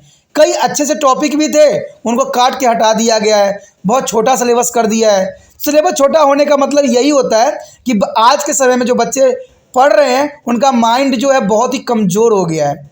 अब कमज़ोर नहीं तो क्या कहोगे? पहले के समय में यही बात जब हम लोग पढ़ा करते थे तो सारे सिलेबस हुआ करता था, हम लोग भी तो उसी प्रकार से मेहनत किया करते थे। लेकिन आज सिलेबस घट गया है। क्या है कारण? कहते हैं जब बच्चा कमज़ोर हो जाता है ना, तो माता पिता उस पर जो है भार देना बंद कर देते हैं, वजन कम कर देते हैं। तो यही हुआ कारण ना कि आज जो है इनको शिक्षित कम कर रहे हैं, इनको प्रोत्साहित कर रहे हैं कि आप पढ़ो नहीं। तभी तो देखते हो कि आजकल इतनी प्रॉब्लम हो रही है, इतनी समस्याएं उत्पन्न हो रही है, फिर भी कुछ भी नहीं हो रहा है। तो ये सारे बढ़ती आबादी और शिक्षा का स्तर जो है गिरने का भी कारण हो सकता है। बढ़ती आबादी और खाद्य आवश्यकता है, कहते हैं बढ़ती आबादी के लिए अधिक खाद्य की आवश्यकता होती है। इसके लिए नई कृषि निर्माण की आवश्यकता होगी, अंतर कृषि के लिए जंगल काटे जाने की आवश्यकता होगी, वन उन्मूलन होगा, डिफोरेस्टेशन के कारण, अधिक सिंचाई के कारण प्राकृतिक आपदाएं जैसे बाढ़ की बरामदा वृद्धि होती रहेगी, और भूमि का निरंतर बंजर भूमि में बढ़ोतरी होती रहेगी, और कृषि उत्पादन को भी बढ़ाने की आवश्यकता पड़ जाएगी। तो ये सारे कारण जो है इन्हीं चीज़ों का फैक्टर बन रही है। अगर देखा जाए तो आज के समय में उर्वरक और कीटनाशक के बढ़ते प्रयोग के कारण कहते हैं संसाधन में बहुत ही नुकसान हुआ है। आप क्या सोचते होंगे कि जो हम कीटनाशक जो है पौधों को देते हैं अपना वृद्धि करने के लिए, फसलों के अच्छे उत्पादन के लिए, तो क्या आप तक वो नहीं पहुंचता होगा? ऐसा नहीं है। जो भी आप कीटनाशक का उपयोग करते हो या खादों का उपयोग खेतों में करते हो, वो रिटर्न होकर आपके ही शरीर में आता है। अब सोचने वाला बात होगा कि कैसे आएगा, आपका प्रश्न यही होगा कैसे आएगा। देखिए दोस्तों, पौधे जो है इन चीज़ों को ऑब्जॉर्व नहीं करती है। जब आप कोई पेस्टिसाइड डालते हो या खाद डालते हो तो उसको धरती ऑब्जॉर्व कर लेती है, और ये धरती ऑब्जॉर्व करके कहाँ पहुँचेगी? ग्राउंड वाटर में। कोई भी पानी है ना, कहीं से भी आ रहा है, चाहे कहीं के भी पीते होगे, सब ग्राउंड वाटर ही होते हैं। ठीक है, उसको आप निकालते हो और उसको पीते हो। ये तो एकमात्र माध्यम है। अगर दूसरी तरफ हम देखा जाए कि मान लीजिए कि वही फसल में आपने कीटनाशक का डाला है, अब 2 दिन के बाद उसका अंश खत्म हो गया, बेशकली खत्म हो गया, लेकिन फिर भी जो है वो थी, कीटनाशक था उसके ऊपर, आपने घास काट के लाए, जानवरों को खिला दिया। जानवर खिलाने के क्या हुआ? आप जानवर के दूध पीते हो, गाय भैंस के दूध पीते हो, तो अब उनके दूध में भी तो चला गया ये, वो भी आपने पिया तो आपके ही बॉडी में आया। चलिए ये भी मार्ग को छोड़ दीजिए। मान लीजिए आप फल तोड़ के लाते हो, ठीक है, आपने फल को निचोड़ के धोया, अच्छे से धोया, लेकिन दोस्तों कहीं ना कहीं उसका अंश जरूर रहा होगा उसमें, और वही सब्जी आप बना रहे हो, वही अनाजों का उपयोग कर रहे हो और वही चीज़ खा रहे हो। तो समझ गए ना, आपने तो खाद दिया है उत्पादन बढ़ाने में, लेकिन वही चीज़ आपको नुकसान पहुंचा रहा है। तो हो गया ना, इसका विपरीत प्रभाव पड़ता है। कृषि भूमि उर्वरक और कीटनाशक के अत्यधिक प्रयोग के कारण कृषि भूमि बड़े पैमाने पर प्रदूषित हो रही है। तो प्रदूषित तो होगी। बढ़ती आबादी व जल की उपलब्धता सीमित है। बढ़ती आबादी को पेयजल, नहाने व सफाई के लिए जल की आवश्यकता में वृद्धि हुई है, और इस प्रकार जल दुर्लभ होता जा रहा है। कहते हैं जल ही जीवन है, लेकिन जल तो दुर्लभ हो गया है। आज अच्छा जल कहाँ है? कहते हैं आज देखोगे तो मंत्रियों के शब्दों में, ठीक है, इतने ही जल की बातें होती है कि लगता है कि ये तो प्योर जल दे देंगे। आए दिन आते हैं, नए नए भाषण दे देते हैं, हम तो यहाँ वाटर की लगवाएंगे, वो करेंगे, लेकिन देखा जाए तो यहाँ व्यक्ति जो है टाइफाइड से ही ग्रसित रहता है, या तरह तरह के डेंगू, मलेरिया, यही सब चीज़ें ग्रसित होता है। हर जगह यहाँ गड्ढे हैं, हर जगह पानी भरे हुए हैं, पर गंभीरता से लेने का समय है। और सरकार को सबसे अच्छा चाहिए कि जनता के लिए बने हैं, जनता के लिए ही कार्य करने की आवश्यकता है। ठीक है, कहते हैं हम दूसरे देशों की तरफ उंगली नहीं उठा सकते, पहले हमें अपने घर में देखना पड़ेगा कि हमारा जो है देश कैसे चल रही है। तो ये सारे बढ़ते हुए जनसंख्या का जो है कारण हो रहा है। बढ़ती आबादी और खनिज भंडारों का घटने जाना। कहते हैं हमारे खनिज भंडार सीमित है, एक बार समाप्त होने के बाद वो पुनः नवीनीकरण नहीं हो पाता है और न पुण्य आपूर्ति नहीं किया जा सकता है। अधिक आबादी का अर्थ जो है खनिजों की अधिक आवश्यकता और परिणाम स्वरूप खनिज संसाधन तेजी से हर्ष होना संभव है। देखिए आने वाला समय में आपको देखने को मिल ही जाएगा कि पेट्रोल डीजल खत्म हो जाएंगे, क्योंकि इतनी गाड़ियां चल रही है, इतनी चल रही है, एक कदम भी अगर आप रुक गए ना तो न जाने 50 गाड़ी पास आउट हो जाती है। तो समझ सकते हो कि इतना पेट्रोल कहाँ से आएगा, क्योंकि ये तो असीमित है। आपने पढ़ा है ना कि इसको बनने में लाखों करोड़ों साल लगे हैं। ठीक है, जो जीवाश्म जो जीवित व्यक्ति थे, जो कि जीवित जीव जंतु थे, वो मर गए थे और उनका अपघटन हो गया, तब जाके जीवाश्म ईंधन का निर्माण हुआ। और इसके बनने में लाखों समय लग जाता है, चाहे वो कोयला हो चाहे पेट्रोलियम हो। तो हम तो धनाधुरी इसको इस्तेमाल किए जा रहे हैं। तो आने वाला समय में पेट्रोल डीजल का तो नाम लिया जाएगा सिर्फ। ठीक है, और जैसे नोटबंदी हो के जो पुराने पैसे आप घर में एक शोभा की वस्तु भी लगा देते हो ना, वैसे ही पेट्रोल डीजल घर में रखो कि भाई ये पुराने समय का जो है अमूल्य वस्तु है। तो होने वाला ऐसे ही होगा, इसमें कोई बुराई नहीं है। The next topic is population control and family planning. It is a very necessary for control the our growing population. It is necessary to the educate to the people to accept a small family. Norms are the create awareness about the population expansions and it is the impact on the family, society, and the nation. The government has a take maybe measuring or providing to family planning guidelines and support, and the family welfare measured. There are the various ways of the preventing of fertilizations and the has to be check the increasing of population. Some of these are discussed here.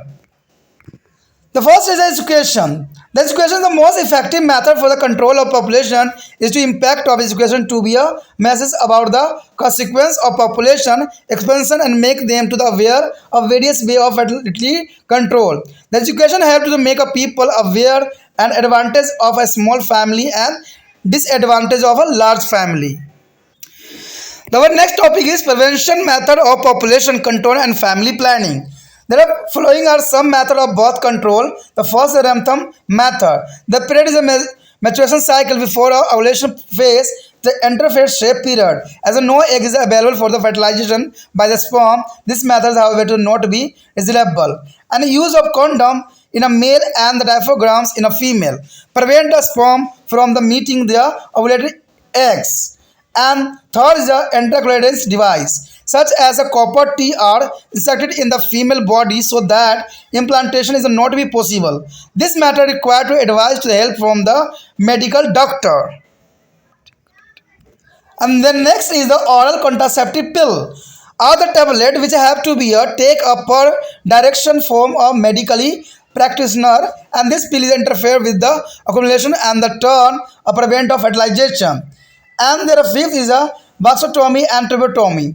Tracheotomies are the surgical method in a male and vast difference through which is the sperm travel of the epithemis is the electrolyte try to the surgery and prevent the sperm from going out of the body. This method is temporary and can be reversed. There are surgeon of required. For permanently is preventing of fertilization, there was difference is cut and open end of the electrolyte of try to the thread.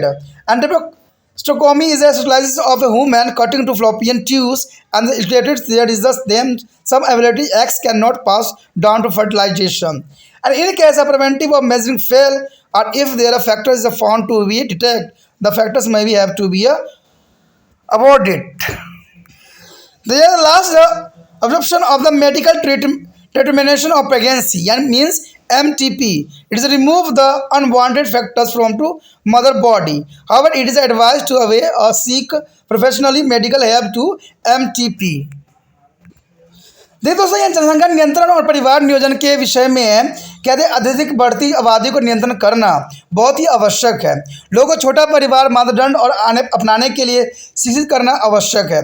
साथ ही लोगों में जनसंख्या विस्फोट व उसका परिवार कहते हैं समाज और राष्ट्र पर प्रभाव के बारे में जागरूक करना भी बहुत जरूरी होता है। सरकार ने परिवार नियोजन, मार्गदर्शन, सहायता व परिवार कल्याण के अनेक उपाय भी किए हैं। कहते हैं निषेचन को जो रोकने और इस प्रकार जनसंख्या में वृद्धि पर नियंत्रण करने के अनेक तरीके हैं।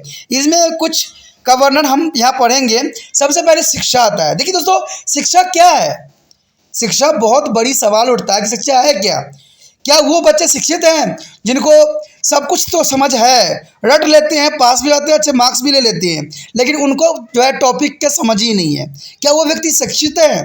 क्या जो बच्चे प्रोनाउंसिएशन के पीछे पड़े हुए हैं, जिनको प्रोनाउंसिएशन नहीं कर पा रहे हैं, क्या वो शिक्षित हैं? बेशक उनको प्रोनाउंसिएशन आता ना हो, लेकिन उनको समझ पूरा टॉपिक का है, क्या वो शिक्षित है? दोस्तों, कहा जाए तो सिंपल जो है शिक्षित का अर्थ यही होता है कि जो व्यक्ति को सारे कंसेप्ट समझ में आ जाए और वो लिख सके, यही शिक्षा है।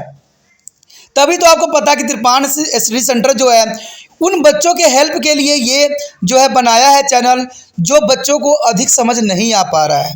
क्योंकि वो स्कूल में जाते हैं, टीचर जो है उनको डिमोटिवेट कर देते हैं कि आप हिंदी मीडियम से थे, आपको नहीं आएगा, आप जो इस मेडिकल को छोड़ दो, आप आर्ट्स में एडमिशन ले लो, क्योंकि आप में सक्षम नहीं है वो। दोस्तों, ऐसा नहीं होता है। कहते हैं किसी के कह देने से कोई बड़ा नहीं बनता है। मेरा विचार ये होता है कि बच्चे को अगर सही मार्गदर्शन हो और बच्चों को सही कंसेप्ट समझाया जाए तो बच्चा ज़रूर अच्छा से अच्छा बन ले जाएगा। कहते हैं हमारा देश हिंदी भाषी देश है, ठीक है, ये अंग्रेजी तो सिर्फ अंग्रेज़ों की देन है, लेकिन कहते हैं हमारा देखिएगा तो अगर प्रधानमंत्री जी भी हैं, वो भी जो है हिंदी में भाषण दे रहे हैं, तो हमें अपना लैंग्वेज को आगे बढ़ाना है, तो इनको हिंदी में क्यों नहीं समझाया जा सकता? तो इसलिए त्रिपाण स्टडी सेंटर जो है आपको इंग्लिश के साथ हिंदी में भी पूरी अच्छी तरह समझाया जा रहा है, क्योंकि इससे क्या होगा, सारे बच्चों को पूरे कंसेप्ट समझ में आएगा और वो अच्छे से समझ जाएंगे। जब समझ जाएंगे तो लिखना उनके लिए बहुत बड़ी बात नहीं रह जाएगी। तो इसीलिए जो है त्रिपाण सेंटर ये चाहता है कि ये वीडियो हर एक बच्चे तक पहुँचे जिनको ये वीडियो की ज़रूरत है। तो इसके लिए मैं जितना हो सकता है यहाँ से प्रयास करता हूँ, लेकिन आपको भी प्रयास करने की ज़रूरत है। कहते एक व्यक्ति कुछ भी नहीं कर सकता, तो मैं अकेला क्या कर सकता हूँ? मैं तो इतना कर सकता हूँ कि आपके लिए अच्छा से अच्छा कार्य कर सकता हूँ, लेकिन आपका उद्देश्य होना चाहिए कि ये वीडियो दूसरे बच्चे तक पहुँचे। कैसे पहुँचे? इसके लिए आपको प्रयत्नशील होना है। क्योंकि देखिए दोस्तों, सिर्फ देख लेना और देख के एग्जिट हो जाना ये कहीं की समझदारी नहीं है। कहते हैं समझदार व्यक्ति वही होते हैं जो कि अगर अच्छा है तो उसको आगे बढ़ाने में भी उसका हेल्प करते हैं। क्योंकि मैं आपको इसलिए बार बार कहता रहता हूँ क्योंकि मुझे उन बच्चों तक भी पहुँचना है जिनको इस वीडियो की ज़रूरत है और वो जानना चाहते हैं, समझना चाहते हैं टॉपिक को। तो दोस्तों, सोचना नहीं है, विचार नहीं करना है। आप शिक्षित हो, समझदार हो और त्रिपाण स्टडी सेंटर के साथ जुड़े हुए हो, तो अभी वीडियो ख़त्म करो और ख़त्म हो जाने के पश्चात जो है आप इसके जो लिंक को कॉपी कीजिए और व्हाट्सएप स्टेटस पे लगा दीजिए। व्हाट्सएप स्टेटस पे लगाने से ये होता है कि एक माध्यम है आगे इस वीडियो को पहुंचाने का, जहां पर जो है दूसरे बच्चे लाभान्वित हो सके। ठीक है, आपका व्हाट्सएप स्टेटस कम से कम 100 व्यक्तियों के पास होगा और 100 में से मुझे पता है कि कोई ना कोई एक होगा जो मेडिकल स्ट्रीम लेके पढ़ रहा होगा और शायद वो वीडियो उसके लिए फ़ायदेमंद हो जाए। और उन माता पिता से भी रिक्वेस्ट है, अगर उन पे भी ये व्हाट्सएप स्टेटस पे जाता है, अगर उनको भी लगता है कि उनके बच्चे के लिए फ़ायदेमंद है, तो वो भी बच्चों को सजेस्ट करें कि ये वीडियो देखो, इसमें काफ़ी समझ में आएगा।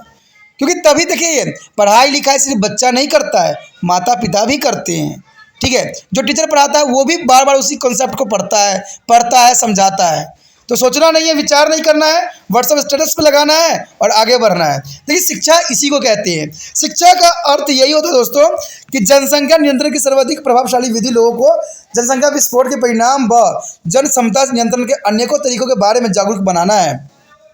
कहते हैं जागरूक लोग ही देश की भविष्य बन सकते हैं। शिक्षा लोगों के छोटे परिवार के फायदे और बड़े परिवार की हानियों के बारे में जागरूक बनाने में सहायता भी करते हैं। तो ये काफ़ी इम्पोर्टेंट है कि शिक्षित व्यक्ति ही आगे जो है देश के कल्याण के लिए जो है इम्पोर्टेंट सिद्ध हो सकते हैं। कहते हैं जनसंख्या नियंत्रण की जो निरोधक विधियाँ और परिवार नियोजन क्या है। देखिए, ये बात काफ़ी इंपॉर्टेंट आ जाता है यहाँ पर। देखिए दोस्तों, यहाँ पर जनसंख्या नियंत्रण के तरीके हैं जिसके बारे में आप जानना भी चाहोगे और समझोगे भी। सबसे पहले आवर्ती विधि है। आवर्त विधि में क्या होता है, अंतररज्जु श्वेत चक्र में अंडाशय अवस्था से पूर्व की अवधि को सुरक्षित अवधि कहते हैं, क्योंकि शुक्राणु द्वारा निषेचन के लिए कोई अंड उपस्थित नहीं रहता है और तब पर यह विधि विस्मरणीय नहीं है। देखिए दोस्तों, ये विधि जो होती है ये समझदारी वाला विधि होती है। इसमें आपको पता है कि 1 से 14 दिन तक जो होता है अंडा जो है ओवरी से बाहर नहीं आता है। तो ये समय जो होता है मिथुन के लिए बहुत ही उपयुक्त समय माना जाता है। ठीक है, तो इस समय जो है आवर्तित विधि भी कहा जाता है उसको, और ये जो होता है काफ़ी सेफली भी माना गया है। उसके बाद नर पुरुष द्वारा निरोध व स्त्री द्वारा डायफॉर्म का उपयोग करना। देखो तो ये जो है शुक्राणु व अंडाणुओं को मिलने से रोकने का कार्य करती है, जिसमें आपको पता है कंडोम का भी इस्तेमाल किया जा सकता है और डायफॉर्म का भी उपयोग किया जा सकता है। अंततः अगला जो हमारा है अंततः गर्भाशयी उपकरण, कहते हैं जैसे कॉपर टी स्त्रियों की योनि में प्रविष्ट कराया जाता है। कॉपर टी जो होता है स्त्रियों की योनि में जो है प्रविष्ट करा दिया जाता है, जिसके कारण आरोपण संभव नहीं हो पाता, यानी एक जो होता है आगे नहीं जा पाता है। इस विधि के लिए चिकित्सक की सलाह व सहायता की आवश्यकता होती है। ठीक है, तो इसमें बहुत काफ़ी जो है प्रॉब्लम भी रह जाती है। कहते खाई जाने वाली गोलियाँ, कहते हैं अगर मिथुन हुआ है तो उसके पश्चात जो है उनको मेडिसिन दी जाती है खाई गोलियां के रूप में, जिसको हम जो है पिल के नाम से भी जानते हैं। ये गोलियां एक चिकित्सक के निर्देश के अनुसार ली जानी चाहिए, नहीं तो इसका साइड इफेक्ट भी बहुत रहती है। ठीक है, ये अंडाशय में व्यापार व्यवधान पैदा करती है और निषेचन को रोक देती है, निषेचन होने नहीं देती है। तो ये कहते हैं कभी भी मेडिसिन जो होती है सही तरकीब नहीं होती है, लेकिन इमरजेंसी में इस मेडिसिन का उपयोग किया जा सकता है, वो भी डॉक्टरी सलाह से। उसके पश्चात है वैक्सोटोमी और ट्यूबोटोमी। देखिए दोस्तों, ये जो होती है उनको बताया जाता है, उनके कहा जाता है जिनके परिवार कंप्लीट हो जाते हैं, जिनके बच्चे कंप्लीट हो जाते हैं, क्योंकि ये अंतिम मेथड होता है जहाँ के बाद आप कोई भी स्त्री या पुरुष अपने जो है फादर और माँ बनने की क्षमता खो देती हैं। ये शल्यचिकित्सा विधियाँ हैं पुरुषों में शुक्रवाहिका जिनके होकर शुक्राणु अधिवेशन में बाहर आते हैं, एक शल्य चिकित्सक द्वारा बांध दी जाती है, यानी जो वसा डिफरेंस होते हैं उसको काट के बांध दिया जाता है ताकि शुक्राणु शरीर से बाहर न निकल सके। यह विधि अस्थायी होती है और आवश्यकता पड़ने पर शल्य चिकित्सक द्वारा ही अपरिवर्तित किया जा सकता है। निषेचन को स्थायी रूप देने के लिए जो है शुक्रवाहिकाओं को काट दिया जाता है और खुले सिरों को धागे से बांध दिया जाता है। ठीक है, ट्यूबोस्टोमी में जो है महिलाओं के बंधीकरण अंडवाहिकाओं को काट कर बांध दिया जाता है, जिसको फ्लोपियन ट्यूब कहते हैं, उसको काट के बांध दिया जाता है, जिससे क्या होता है निषेचन के लिए अंडा निमुक्त नहीं हो पाते हैं और निषेचन भी नहीं होता है। तो इस कंडीशन को जो है अंतिम कंडीशन माना जाता है, जिसके पश्चात जो है स्त्री या पुरुष जो है बच्चे जन्म देने में सक्षम नहीं रह पाते हैं।